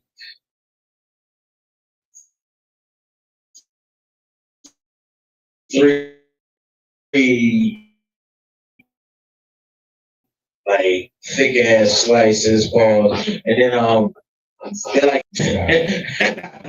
yo, fam, listen, I be bugging. But listen, he was like, order up for Dark Knight. Everybody in the restaurant just looking now. My lady's walking up to get the food. How wild is that? She like, yo, you're stupid. I'm like, yeah, that's cool. Speaking of Dark Knight, there's a new movie coming out called Supergirl. It's going to be in cinema on June 26th. I told you. What I told you. Disney, Pixar, Miramax, Marvel. I feel about that. I feel about that movie coming out, Supergirl. Like, you think it's going to be a hit? Like, what's your opinion on that? I never seen none of them. But I feel like Supergirl is what? DC? Like, she would have to be DC. Yeah. Does Disney own DC? I want to say yes. Because I feel like I see Batman on the Disney joint. I could be wrong, but all I know is it might be fire. But they had a couple Supergirls out that was cool. Now it's Captain Marvel. It's Captain Marvel. Now Captain Marvel is Marvel. That's stupid to think is anything else. It says it right there in the title, Captain Marvel. You know, and other alarming news as well. It's not funny, but it's like, I don't know, sort of optimistic in a way. Elon Musk is on pace to be the first trillionaire. Oh, he is. He's gonna be it. Damn. Oh, you get and it's pretty ironic, man. Like, I mean he's also ironic people because trillionaire, like I mean as of being a multi-millionaire, life is already crazy. Why are you even looking for that? As you being a trillionaire. How crazy, how many billions is that, Steve? How crazy that could possibly be? Probably beyond crazy, right? Well, let's just think about it for a second, just so you can imagine. On the verge of being a trillionaire, you already got everything you want. You got the illest house damn near in the world. Damn near all the money in the world, all the opportunities in the world running upon their head. What is there else to be wanted at that point, people? Anybody? What else is there to be wanted at that sort of status of being a trillionaire? What else? Luxury? Probably had that tenfold. Okay. Experiences, right? Experiences. I guess. Hold on, Jim. I'm gonna go back to this Elon Musk stuff. Oh no, you go right in the middle. You right on time. Yes, sir. Experiences, right? Okay. Upon being a millionaire, you're gonna come across a lot of different and high, intense, enjoyable experiences that is just unmatched. So I feel like it's Mostly where you live. maybe so, but you are afforded so much opportunities to do what you want. Where? It's just where you live. It's not your millionaire status. I feel like it's more or less where you live. You can go where you want if you got the funds, the opportunities, and like the wherewithal to want to do it. For instance, you could be living in Iowa, big time mansion. You know what? I finna tell Jeff we can warm up the jet or call the nearest airport. My homeboy Tom over there, he's on shift today. Hey, Tom, what's going on, man? Look, me and the buddies chilling here all night, get high shrooms and all that. We gotta have one hell of an experience, but it's boring over here. Look, I finna pull up in my limo with my homeboys. Mm-hmm. Yo, have that jet ready. Where y'all going, man? We trying to go. Oh, man, we trying to go to Aruba for like a week. We got this villa over there, so we be there like an hour or two. All right, man. See you later. Yeah, see, you got to report. Like I was telling you about the Mayweather situation. When he was on the pivot and he called his pilot right there in front of him, and his pilot was like, "Yeah, I'll be in Vegas in an hour, and I'll pick everybody up and then fly them into New Orleans." Yeah. Ryan Clark walk off the fucking podcast like, "All right, this is cool, I'm done." Like when you got that type of cash, yeah, okay, cool. Mm-hmm. But now Elon Musk is a different kind of guy. Like you talking about a dude. Like what did I tell you the last time? His money doesn't matter. His name is good. He can walk anywhere he want to go. Oh yeah. I feel like he can walk onto a military base and tell them, "Hey, this plane has to go, and I'm has to go." And you know what they're gonna do? Sir, yes, sir. Pack a couple of yo, my man. You don't think he's supplied them a couple of them? Come on. I mean, come on now. And he ain't get to be almost a trillionaire. Like there's trillionaires out there. Yeah, a lot of them make it through like A lot of trillionaires contracts overseas and shit. Yeah. Oh, for sure. A lot of them make it through like Hell contracts and yeah. stuff like that. They become Not besides them Dubaians and them type of motherfuckers. they be what dudes like in other countries and stuff, they be born into like royalties, and money to the point where like they have so much they have so much money that they don't never have to work.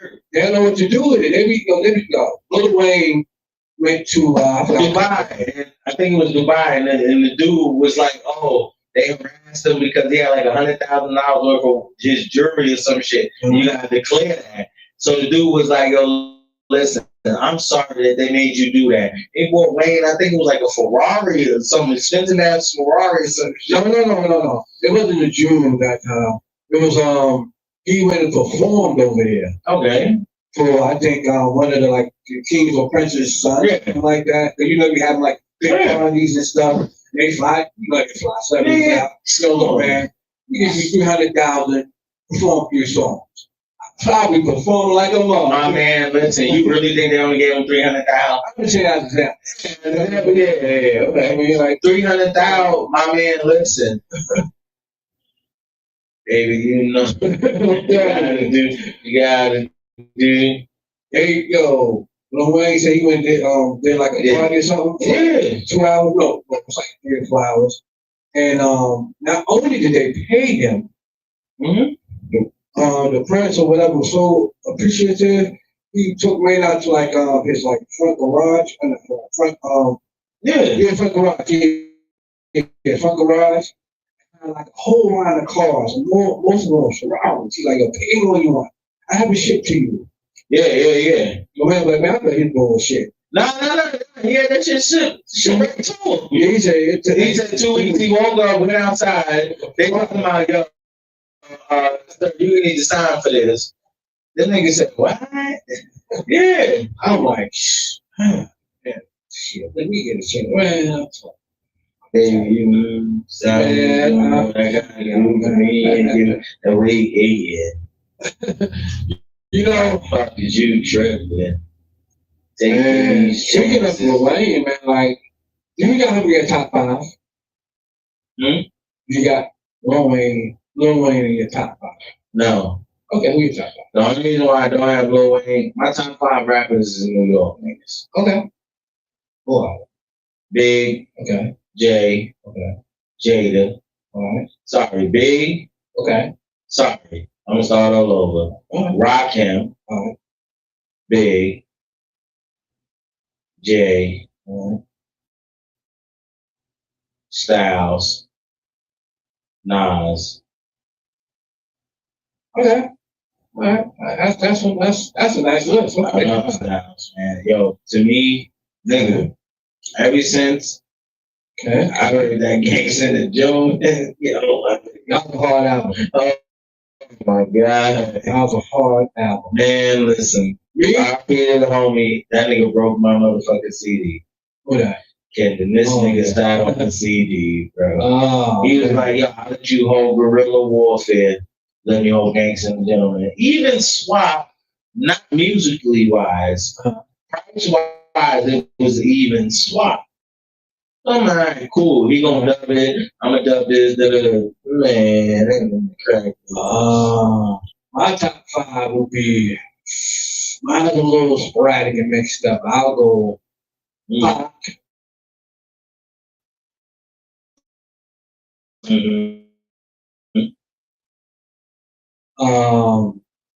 Big. I got my top 10. Big Daddy Kane. Okay. I would say Nas. Number 4, definitely Nas. And AZ. I am not even mad at that top. Yo, listen. AZ, to me, AZ is like the Joe Buttons of the 2000s. You understand? Because Joe Buttons was so underrated people didn't understand his music. They got it later. Yeah, later. You know what I mean? They got it later. Like AZ. Niggas didn't understand what he was saying. They got it later. Like, hell no. AZ, man. Like, I ain't got AZ in my top 20, but like New York rappers, yeah, nah, he up there. He up there. Cause honestly, if I'm going my top 6, the next person I pick, I'm going Inspector Deck, man. Okay, okay. You can't go wrong with that. Okay. Deck at the deck. Oh, that's a cold pick right there. At the deck, I'm gonna go Kiss. Okay. You saying like New York rappers, or you say rappers in general? Rappers in general. Okay. Like, because every rapper that I'm naming, yeah, I know for sure they're gonna mash out whatever's in front of them. Okay. Now, if you want me to pick like coast to coast, like in the South, like what we doing, like Atlanta South, or just like South in general? I mean, I just say this top 5, but no, I gave you my top 5. But we want to like, if I want to do like category top 20, top coast to coast, yeah, we want to go like different sectors. Matt, my top West Coast rappers, I'll go. Those are underrated West Coast rappers to me. Who? Dash Dillinger. Wait, trash. Corrupt better than that. Just you, sir. You mad late. Girl, go back to work. Get out of here. Corrupt better. You know who's very underrated? Mac 10. Yeah. That chicken hawk cool banging. Yeah. I can see the hate in your eyes. West Coast, nah, I gotta go with Snoop. Okay. I'll go with Pop. All right.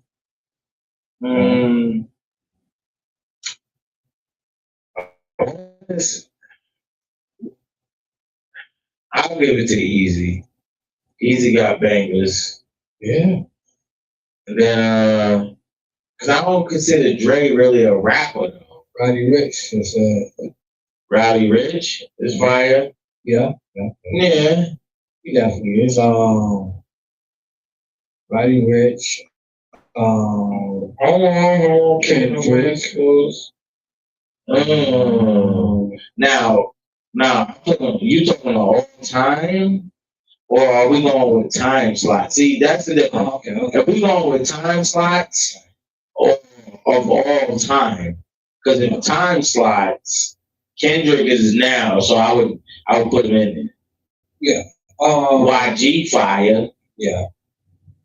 Slim 400 would have been that dude if he ain't get murked out. Yeah. Okay, now the South. I'm not gonna lie to you. If we going to the South. Hands down. Outkast 1. Okay. It don't matter which. Outkast 1. Okay. Who else? I'm moving into now times. Future. Yeah. Okay. Okay. I'm not even gonna lie. This nigga been holding it down since he been out. I know for a fact.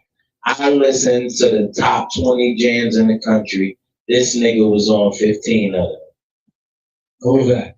He was featuring, or it was his song. Go ahead. Lil Baby, fam. I'm sorry. Lil Baby. Lil Baby. Up now, Lil Baby. T.I. Jeezy. Yeah, come on, those are given. Gucci's a given. Yeah. Now, if we gonna go like deep south, I'm not gonna lie. Out of New Orleans, nigga, I'm going BG. Okay. Lil Boosie. Okay. I'll go with I like Lil Fat. Webby. I like Cost Cash Money. No limit, no? No limit. Come on, of course. Okay. But nigga, nah, BG set it off for everybody.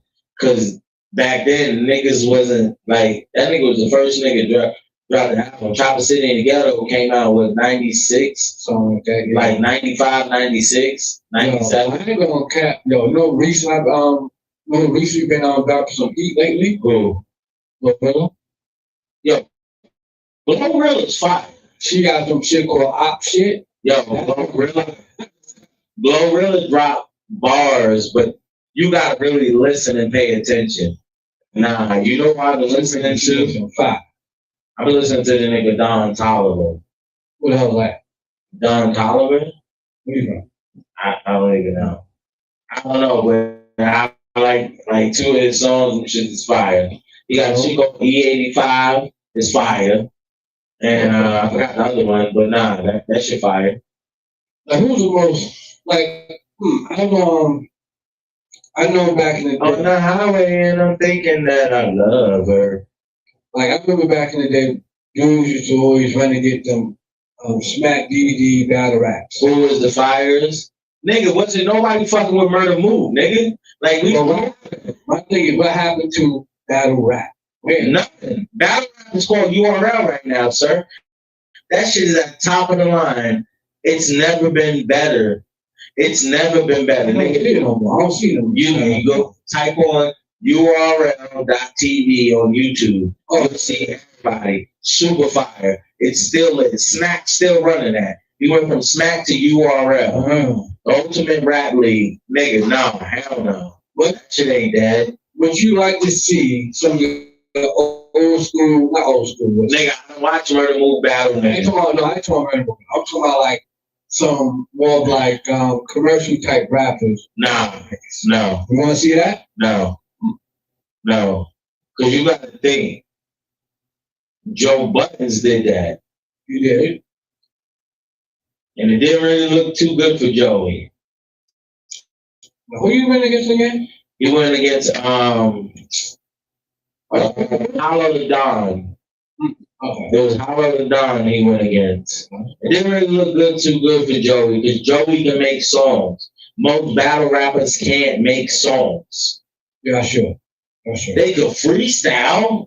But they can't put bars, like they can put bars together to battle, nigga. But to put it against a song and a cadence, them niggas can't do.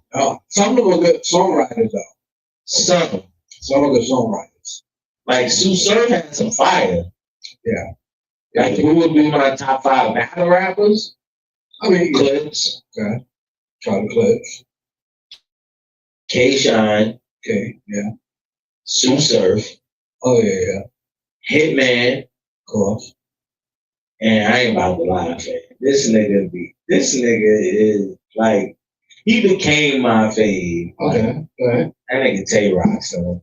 Yo, the Rock be Rock is disrespectful. You don't mess with Murder Move? Loaded Lux, I do. I gave my top 5. Murder Move, Loaded Lux, I don't even consider them in that type of conversation because without them, it wouldn't be none of these niggas. Yeah, that's facts. They gave them their star. They did. Loaded Lux gave us Charlie Clips on the line. Yeah, they did.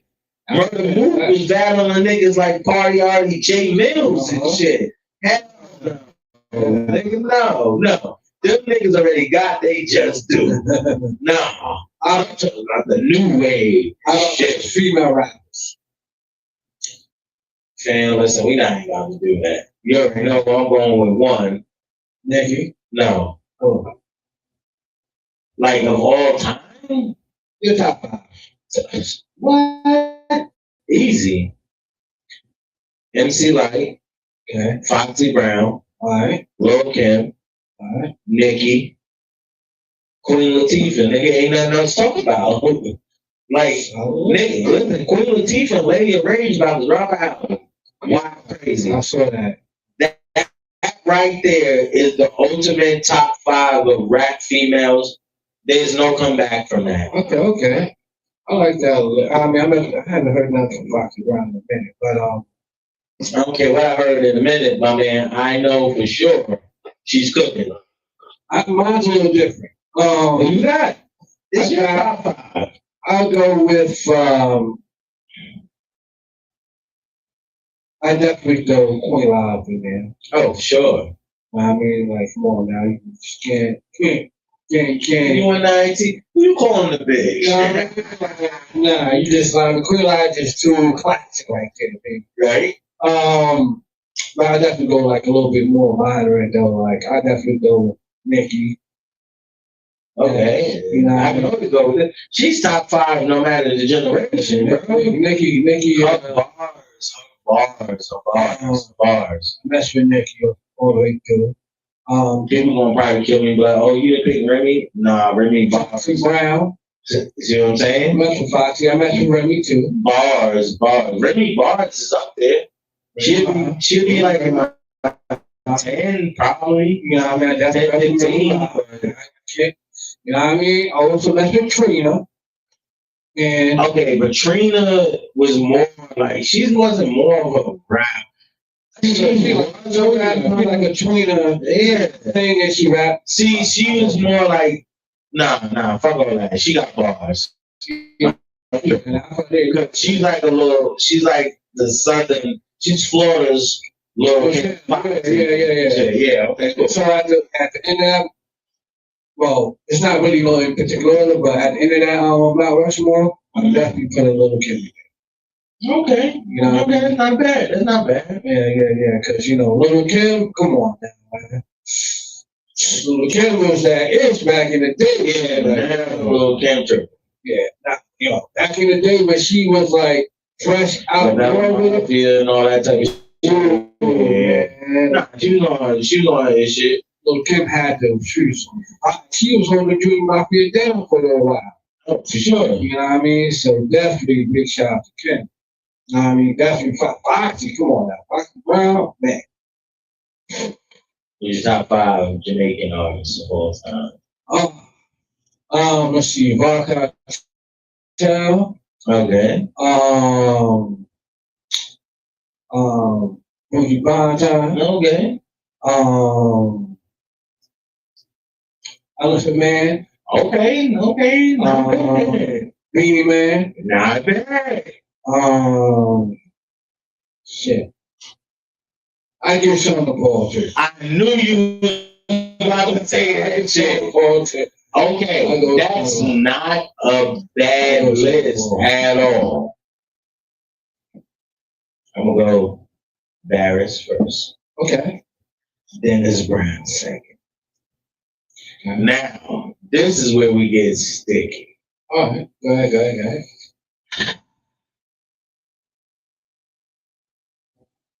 I am gonna go. I'll go Buju. Okay. Then I'm moving a little forward. I'll go Beanie Man. Okay. There we go. Zima. After that, I'm gonna go Lovato, my nigga. I like Lovato. Now, listen, there's definitely a bunch of other artists that I can deal with. You feel me? Lovato is one of them. I mean, I like that. For me. Yeah, That's a special. Lovato, nasty. Why don't you bring it up to me? Okay. Yeah, Vado, him featuring Nicki. Mm-hmm. You know what I'm saying? Yeah. Definitely Metro Vado. You know what I mean? Yeah. So, people, this is another sort of conversation where I got history. Yo, we need 4,000 likes right now. Come on, we need 4,000. How do you feel about Let me hear it. Atlanta rappers?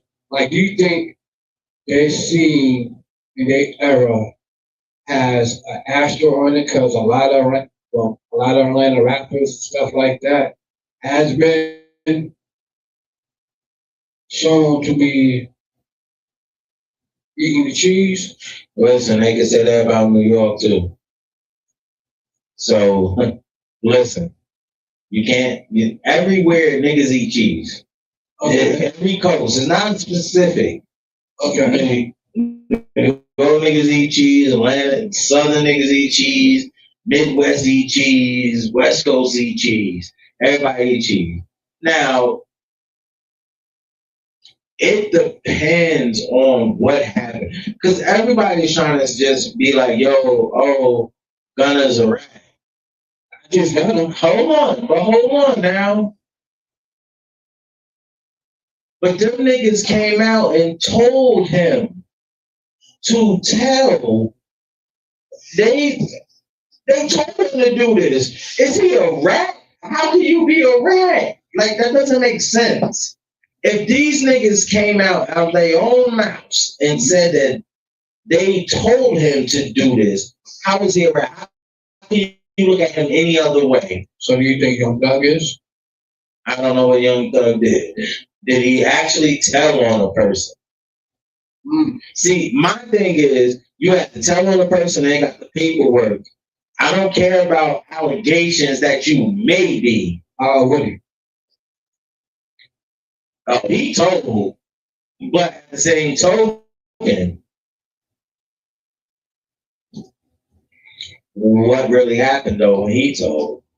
Like, He's like, oh, I don't understand what you're saying, or I don't, you know what I mean? he told, he definitely gave it up. He definitely told, but listen, when you are coerced, yeah, to tell my man, and they be like, yo, listen, we need you to do this because it'll benefit us and make them look stupid. First of all, he was saying that they did all this shit, and then he's saying, oh, I can't recollect, or I can't do this, or I can't do that. And that was making the DA frustrated, and they getting frustrated with this goofy nigga. Yeah, I saw that. So, like, them niggas had a plan put together.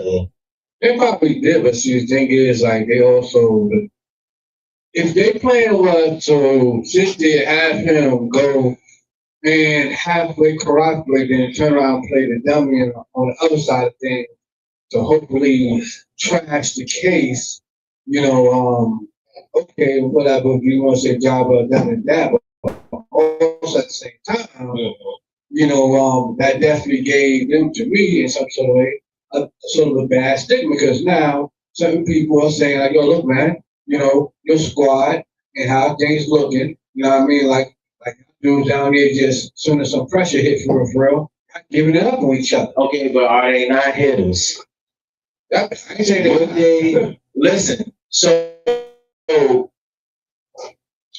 prime example. I think I sent you this video. I think I sent it to you on Instagram. I think you did. Dude came home, right? They was in the train station.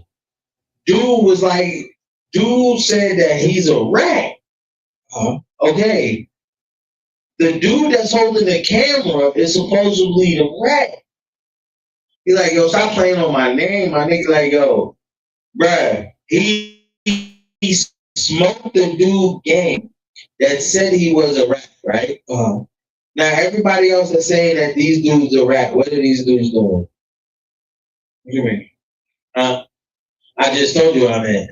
The dude, this has to be in New York. Yeah, he said, fuck out of here, my nigga, stop playing with me. You know what I mean? Heavy New York accent, whatever. Okay. Fam, listen. So the nigga lied on the nigga. Nigga saying he ain't no fucking rat. Okay. That nigga put the pause on him, put this man to sleep.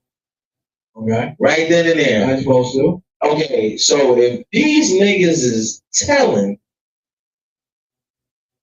I mean, she was with the Young Thug thing, right? Who did he tell on? But he got caught again.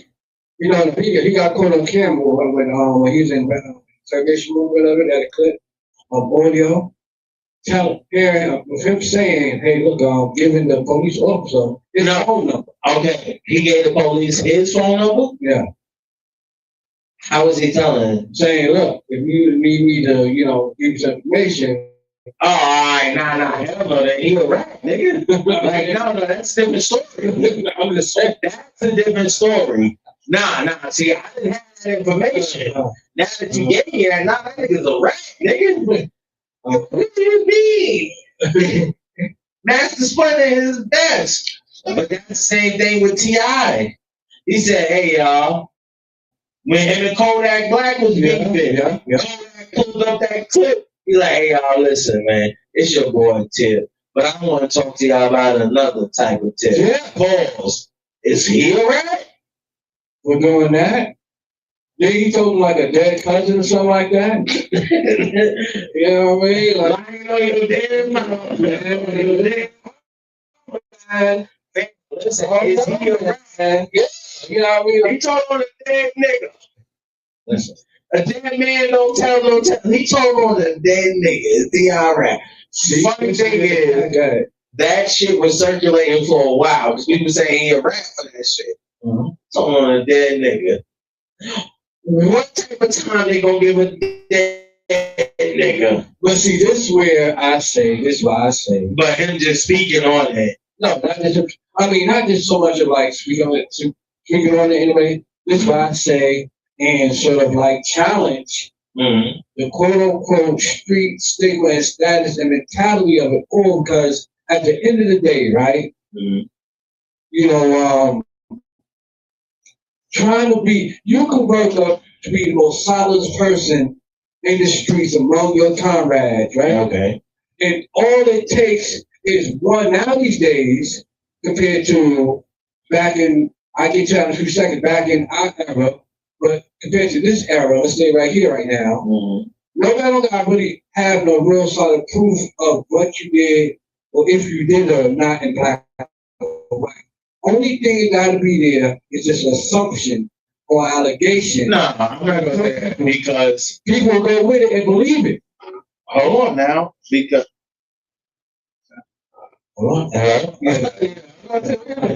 no, because some people now can go with the assumption too.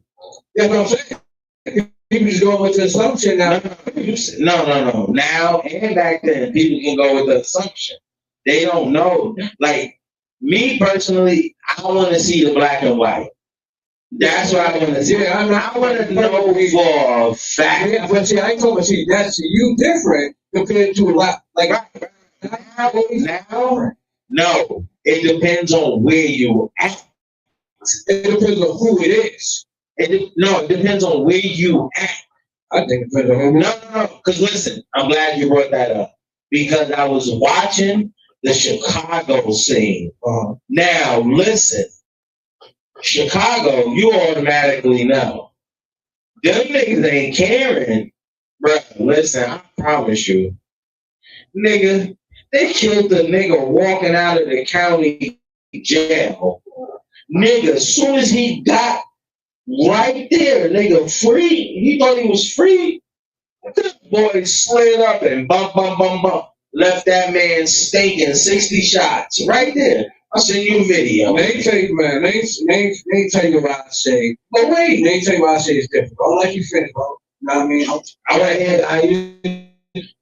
But listen, it just depends on where you at.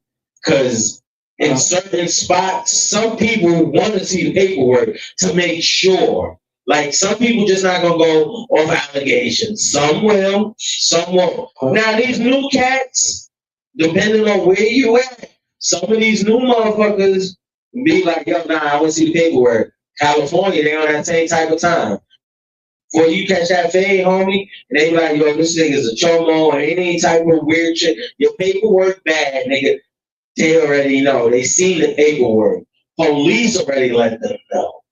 So, because, you know, you go to court with people, so they look at your charges. Right. Oh, so you think you about to go over there and live good? No, my boy. Hell no, that's not happening, sir.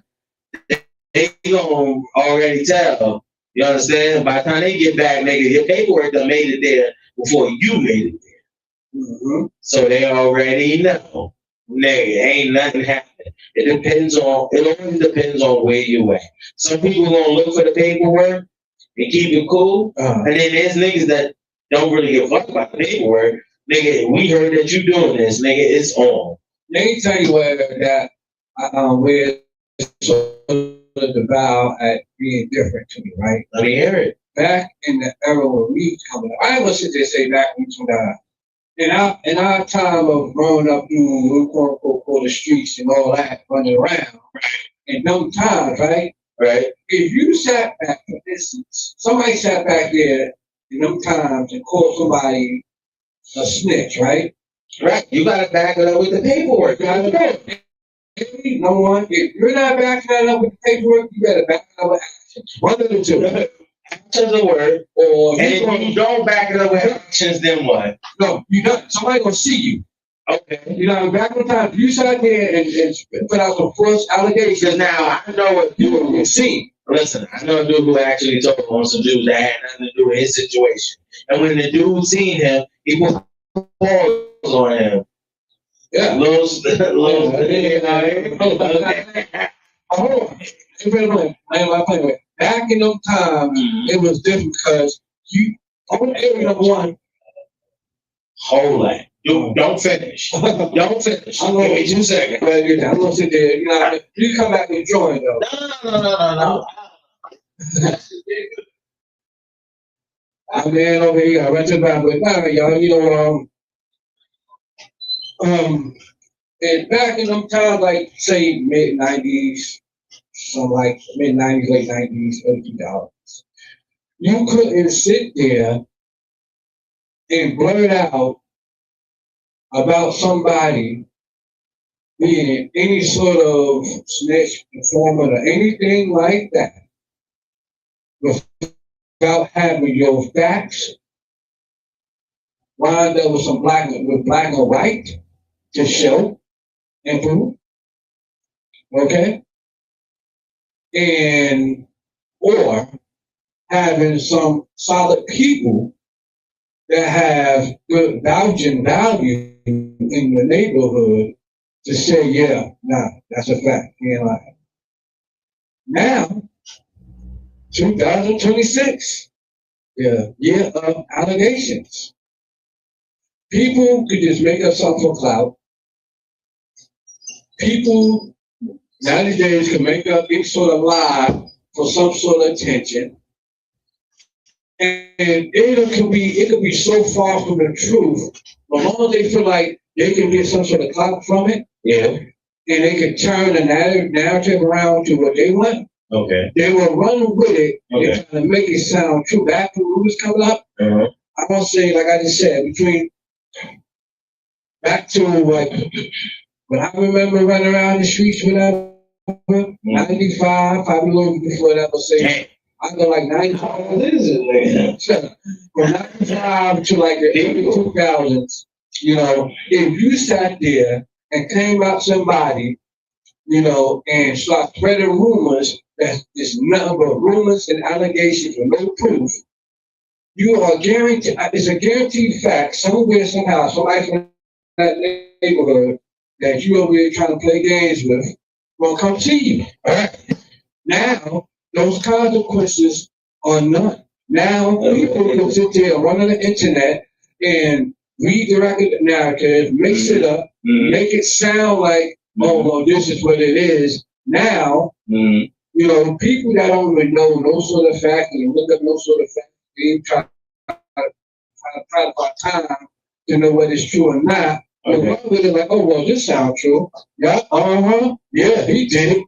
You know, he guilty. Like, Okay, I get what you're saying, but at the same token, it's like, I don't know, it always depends on where you at. I think it's more who you is, bro. I'm sorry. Nah, because a lot of dudes, prime example, I'm not even gonna lie.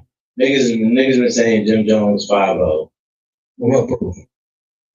Huh? What proof? All them niggas, Mel Matrix, all them niggas went down, right? The 6ix9ine Joint, right? Jimmy got caught with hammers in Virginia. Okay. I ain't in jail. Well, who did he took to stand on to say, hey, you did it? My man, you get caught with hammers. I know a person that got caught with hammers. My man doing What is it, 115? Something like that. Yeah, they 112? Listen, They give my man some months. They give him a month, 2 months, 3 months, months, nigga. but my question is to you, bro. I'm not saying he told, but the people on that case is saying that he told. But with the proof, the thing is, and that's my make you. 6ix9ine said he told 6ix9ine a rat. Yeah. It's a fact that 6ix9ine a rat. Yeah, we know. But all them niggas is rats. They making it seem like he a rat because he told and he home. No, he didn't have the extensive jacket that them niggas had. You understand? Them niggas also told too. It's in the transcripts. See, the reason, The files and the transcripts. that may be untrue, but see, the reason why 6ix9ine got such a got so much of the back end of it all, because of who he was. Right. He was a rapper that was popping. He made them other niggas relevant. Other than that, the niggas wasn't relevant. Man. 6ix9ine never had a name, products like If he wasn't a rapper, some sort of nobody would care. nobody would care. It would just be Danny. That's it. Danny that nobody never known that ran with some other guy. Prime example. But since Young man CJ. yeah, that guy. One day, nigga using that shit, man. Listen, oof. We ain't never heard nothing from Woody. No, you know what's funny? I think he was over there, got exposed for that front and all that, and the dudes from his neighborhood they trying to front to Because he from Staten Island, I believe. I know he's from the Bronx. I don't know. No, he from Staten Island. They got ran down. They ran down on him like, yo, I think he from Staten Island. yeah, man. Right. He wanted to listen. I ain't gonna lie. That's So a one nigga that if was still alive right now, he'd probably be that nigga. Who that? Pop Smoke. Yeah. Pop Yeah, just smoke was something different. Pop Smoke. Because he took Coming. pause. That's wild. Because he took like the 50 element and ran with it. And nobody did that shit since 50. He would have been real big if he would have been alive. Wow, it's crazy. He would have been a real big star. Real. Like, No. For sure. He definitely For sure. Like he'd been damn His near. music, yo, listen. He'd been more. That nigga music so fire. Excuse me? Yeah, he'd been more. If Pop Smoke was still up right now, right? Making music, right? I'm saying he was outside yet. I'm saying he'd be more relevant. Right? Nigga, ain't no way possible Why not? that Drake has a fucking country behind him. Pop Smoke only got Brooklyn, a little town, a city. My nigga. So Nationwide was like a hot. And people nationwide ain't fucking with Drake. I didn't say nothing. But except for the Pop Smoke still in my No. Yeah, but he would never be mad at Drake. So I just remember he was more relevant. No, he would never be more relevant. Why not? Drake. That sounds crazy. I don't sound very Because you gotta remember this one thing. What was that? Before Drake was a rapper, right? What he had? Disney fans, right? Yeah. You know how many Disney fans still hold on to Miley Cyrus? Are you kidding me? Disney fans don't let you go, bro. Disney fans don't let you go. I don't care about Disney. I'm talking about if Pop Smoke was so loud, right? No, he would not be bigger than Drake, nigga. He would be way more relevant. No, he couldn't be. Why not? What was he when he was alive? He was relevant. I'm not saying that he wasn't. I'm not saying that nigga like Pop Smoke. My nigga, but the fact that you're saying he would be more relevant than Drake is crazy. Right now, I think so. Nigga, no, he wouldn't be. Why not? Huh? Why not? Pop Smoke probably would have fizzled out. Nigga, you talking about Drake? Time out. You talking about Drake, right? Drake 09 is 2026. Right? I started listening to Drake when I had my baby in 09. So I say she about to be 18. So you telling me for 18 years this nigga been relevant, and you think what? Nigga, please. Yeah. You said you think Pop Smoke would have fizzled out by this time, right? Bruh, listen. Pop Smoke was considered technically a drill rapper. Yeah. Nigga.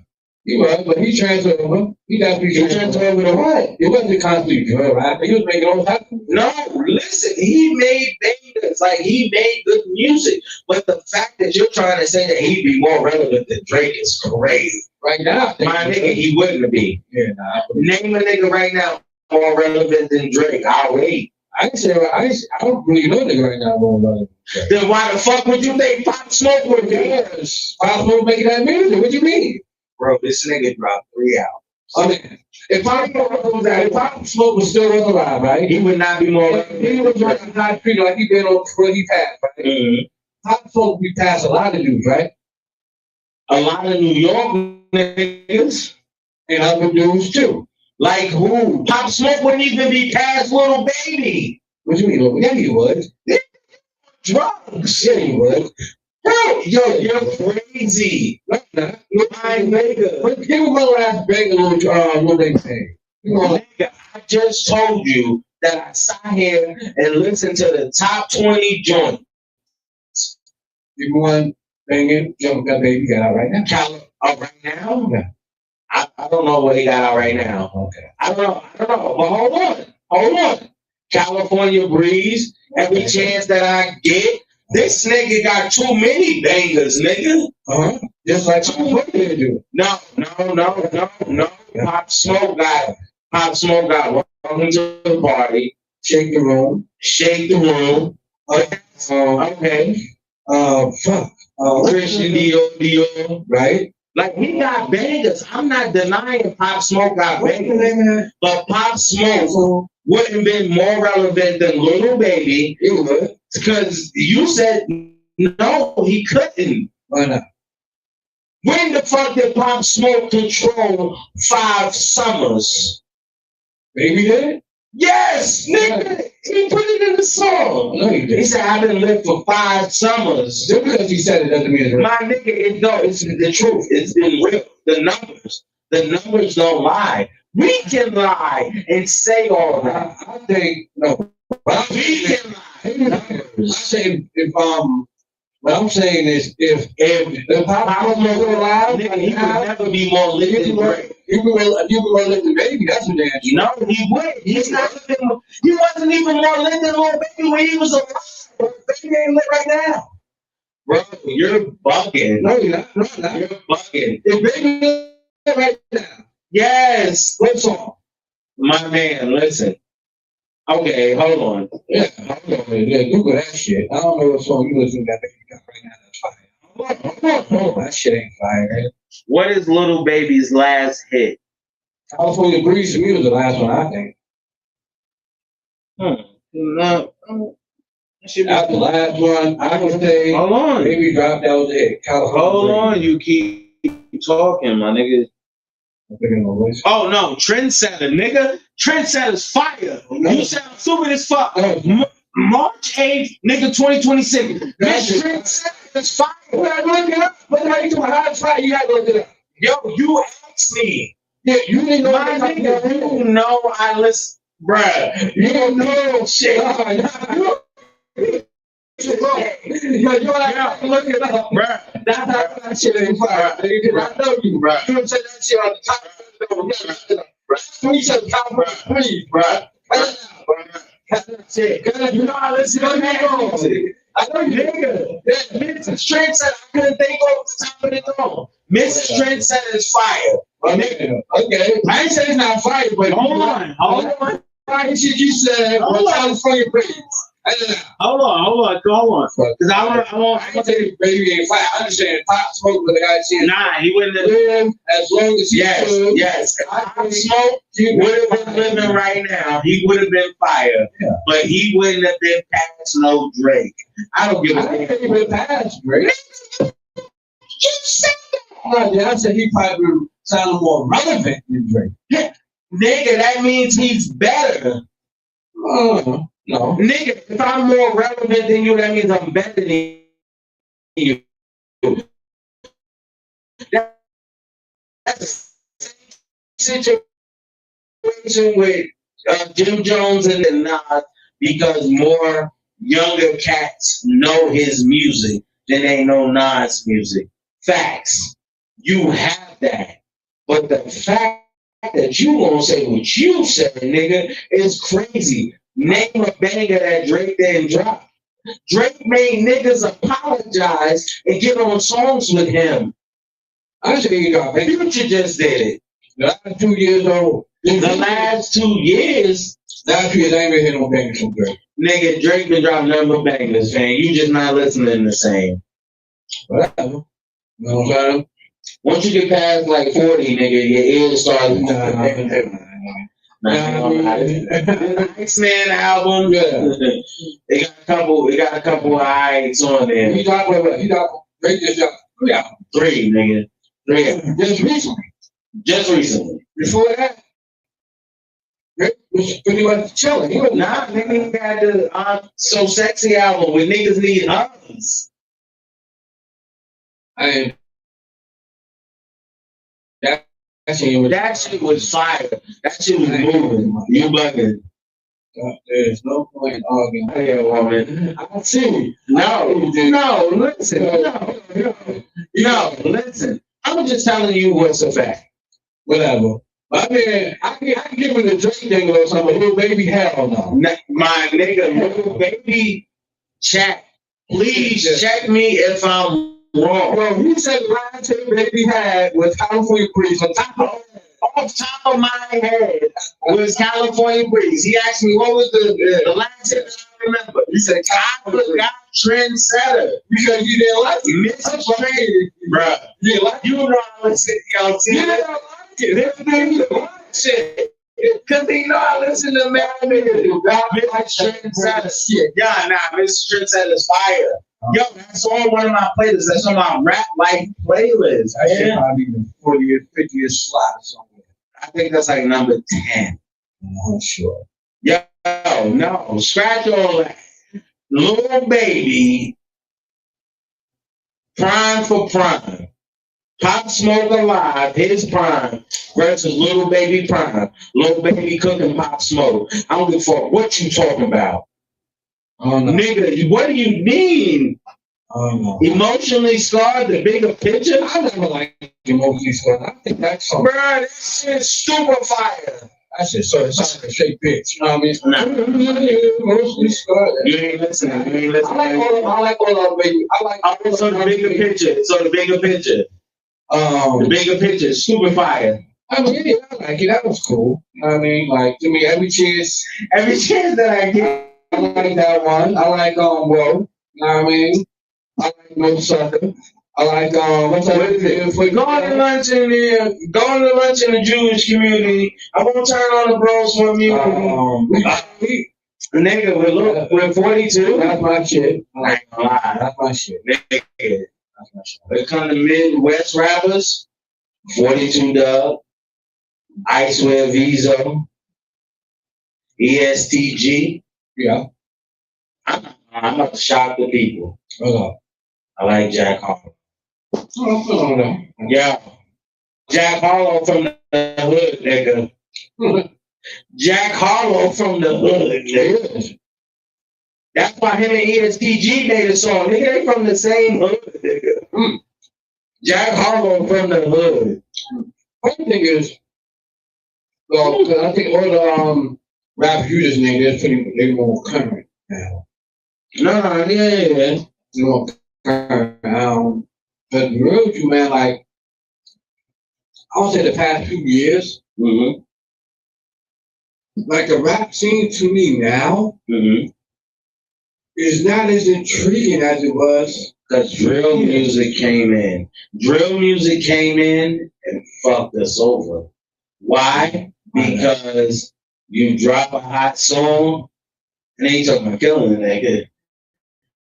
But the crazy part is Chicago is home for that. Yeah. Like a lot of people, like listen. I know a lot of shit started in New York. Right. Like them niggas in Atlanta think they was saying twin first. No, nigga. That shit started in New York. Look at Capital Punishment. Listen to the whole album. Big Pun was calling niggas twin back then. He said, yo, what's up, twin? That loud pack, all that goofy shit started in New York. That's real shit? Nah, Chicago. Now, you know what I think, though? And to me, this is probably just to me, probably not to anybody else, but this is to me, though, y'all. Ever since all this exposed culture / cancel culture has been relevant to this new era of things, and it sort of put a bad little asterisk on rappers now these days. It was something else. Because a lot of rappers now these days are starting to get shown and get the skirt pulled from under them to be proved as bitches.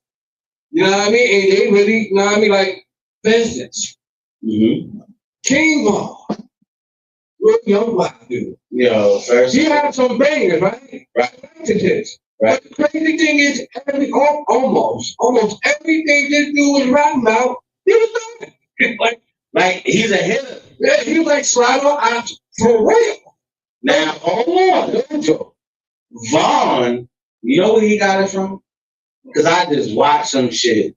Yo, his father, nigga, when they be like, yo, you just spitting image of your father. Yeah. That nigga father was a slider, nigga.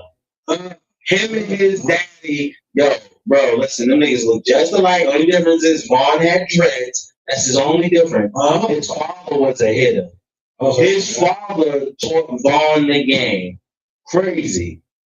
His father died in 05, 15 years later to the day. Vaughn died the same day. That's crazy. Wow, crazy. That's wild crazy. Wow. Shiesty. Shiesty is the wildest. I heard his daddy's a rat. I heard the same thing. On Swamp Stories, they're saying that Shiesty daddy been ratting since like the 90s. So they ask y'all this question, Chad. Is Shiesty gonna rat? No. I was about to say, Shiesty gonna stand on business. The question of the night is, if your daddy is a rat, That doesn't label you.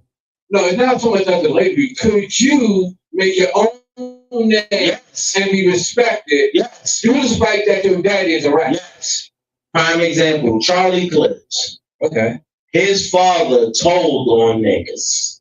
Niggas got paperwork. They was at the rap battles handing out the paperwork, my nigga. This shit is on facts. Oh, nigga, you can go look. His battle versus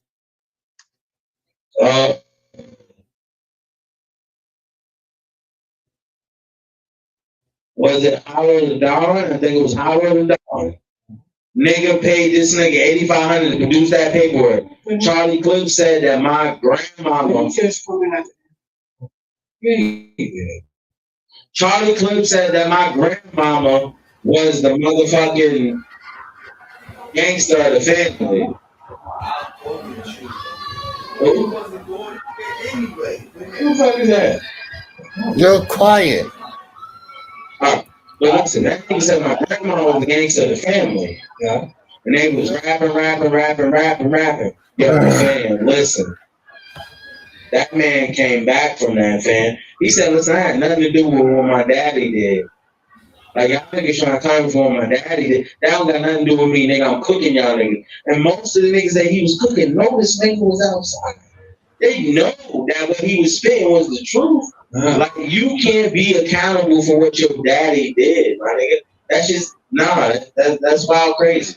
So you feel like the apple of your daddy's bad seeds should not be punished for the son? No, how? How could it be? If my daddy told, right, what the fuck does that got to do with me?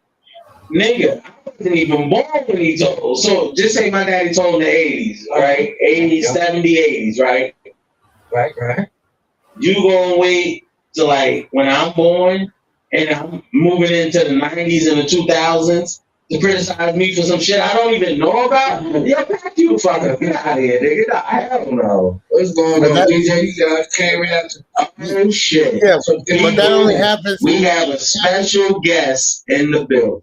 That only DJ happens. Blackthorn has graced us with his presence. Yo, that only What's happens that? if the story was passed down, and that only happens if their family like has a legend or something like that, and they pass it down and saying that this guy was a snitch. So now you're looked at as a snitch. It can happen like that. Somebody else's faults can be your faults in a different lifetime. Yeah, but nah, my nigga, because at the end of the day, if your daddy told nigga, that don't mean you gonna tell. Well, I can see in some sort of tenfold way, if like say, man, say your daddy told, and say for instance, you know what I mean, you wind up being straight punk around, or you know what I mean, dude's gonna treat you how the way they look at your daddy because you're a punk. Right. Okay. Right. So So now like hold it on. says, the story Okay. has been passed down. So in the Wire, according to the TV show The Wire, Right. okay. So the nigga, what's his name? Weeday was a stone hitter. Okay. Weeday ain't with none of that fuck shit. He'll blow your fucking brains out. His son was straight ass cakes. Weeday can see that his son is ass cakes.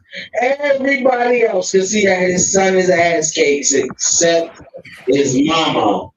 She like, your daddy was a soldier. He went out there on the corner. His pop's like, yo, you gonna let go of my son.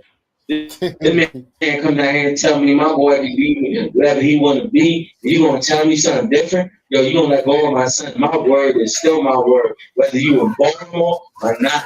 Yo, fam, listen, shit, go that boy.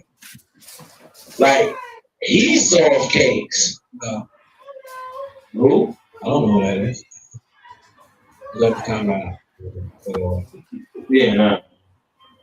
Well, yeah. Sorry, bro. I missed you.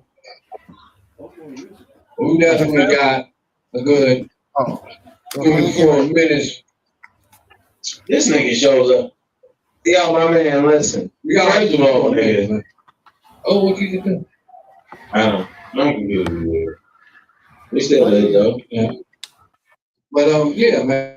And People, the DJ showed up, and yeah. so what's going on with you, man? you talking to me? Man, the light no more. Yeah. Oh no, I'll be Man, back the on light no Monday. more. No, I'll be back on Monday. It's like every time I plan the day to leave, somebody calls me with another job. So, like even today, when I was planning to come down here today before the podcast, somebody called me and told me they had a job for me. And now I got to do it tomorrow at 1:00. Then when I was planning to leave after that job, somebody called and said Monday, can I destruct the bathroom for them? I don't know the audience calling to pack you up, man. Yeah, nigga. They got your head on the stake. Straight up and down. I ain't saying that we driving the stake, but at the same token now, nigga. I mean, you know, The audience scoring. Everybody like, where the DJ at? they saying pack your ass up. How they Nigga, put you out the pasture, turn you into old yellow. I don't live by the title. Your stuff is in there. You got it? Yeah. Okay. Yeah. You know about Italians. He said he don't live by the title. Because I don't do no music I don't do music on the show no more, so I live by the Black Thumb thing. My man, listen, first of all, we can talk about that because that be you. It's part of the show, baby. On the slide, right? I mean, you put yourself in that sort of category. But I built my TikTok.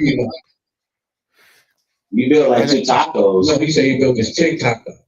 Yeah, I got 200. There you go. All right. 200 and something followers, so now I can go live. Nigga, what? Say that loud and clear. Oh, I said I got 200. Bro, we can't hear you. You can't? Now Speaking to the mic. Yeah, no, that's doesn't work. That's for the game. I have 238 followers now.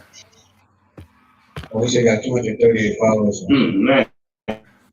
You know, we're trying to, you know what I mean, be more social media Yeah, I'm exposure trying to. wise in a way. Trying to get Trying his stuff more exposure. Be a social butterfly, huh? This nigga scared. You gotta, you know, you gotta definitely gotta get your social butterflies up, man. Yeah. I mean, you gotta get your garden blossom, man. What? What the fuck are you talking about? Yo, man, listen, what is this guy talking about? People, please talk to me. Y'all like my Jack Sparrow t-shirt? Yeah, that's Yo, fire. Jack Where's Sparrow. That shit trash. Hey, Jack Sparrow. That's fire. Pirates of the Caribbean, man. That's Like, it. who Caribbean. Yo, first of all, The yo, Caribbean. people, listen, yo, my nigga, I had a fucking oxtail burrito, nigga. That's all I gotta say. You fell in love with it. When a nigga do that type of shit, drop the mic, pause, it was over. Yo, man, listen. Then I had a side order of cabbage, and then I Oh man. ate the burrito down to like where Where'd you it was get it like. from? Then I dumped it on top of the cabbage. Nigga, I started falling asleep. Where'd you get it I'm from? like, I gotta get up right now, because if I don't, it's over. Yo, I sell burritos, people. I promise. That's Not Drake Island, bro. the second time he definitely announced that. That means he Not your fire. Nah, that's your fire, my nigga. Trust me. man. Well, Yo, listen. If I eat food and I get ready to fall asleep, your shit fire. that's your fire? Yes. Yeah. No, that's true. Only other burrito spot that I ever ate was Nido Burrito. I can go there, eat a fucking burrito from Nido Burrito, nigga, and I'm thinking about taking a nap. DJ, got a question to ask you. If your girlfriend, homegirl, try to hit on you, Stop. No. It depends on the level. No. This nigga ain't the nigga you ask that type of question. I done damn sure not the one to ask that question. He like, yeah, man, you know, she was watching me from the beginning, man, you know. if your girlfriend, homegirl, try to hit on you, what you gonna do? I'm a smash some balls. Yep. No, actually, No, at this stage, They can't hear what we're saying. they can't hear what I'm saying. Go ahead. Oh, okay, but at They this good, stage, all either she got to be with the program or not with the program. And when I say with the program, is either we got all three got to get it again, or then that's it. I'm not with it.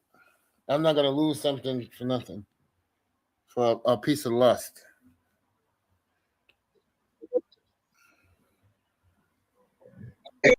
Wait. I'm not there. Let me break it down right quick.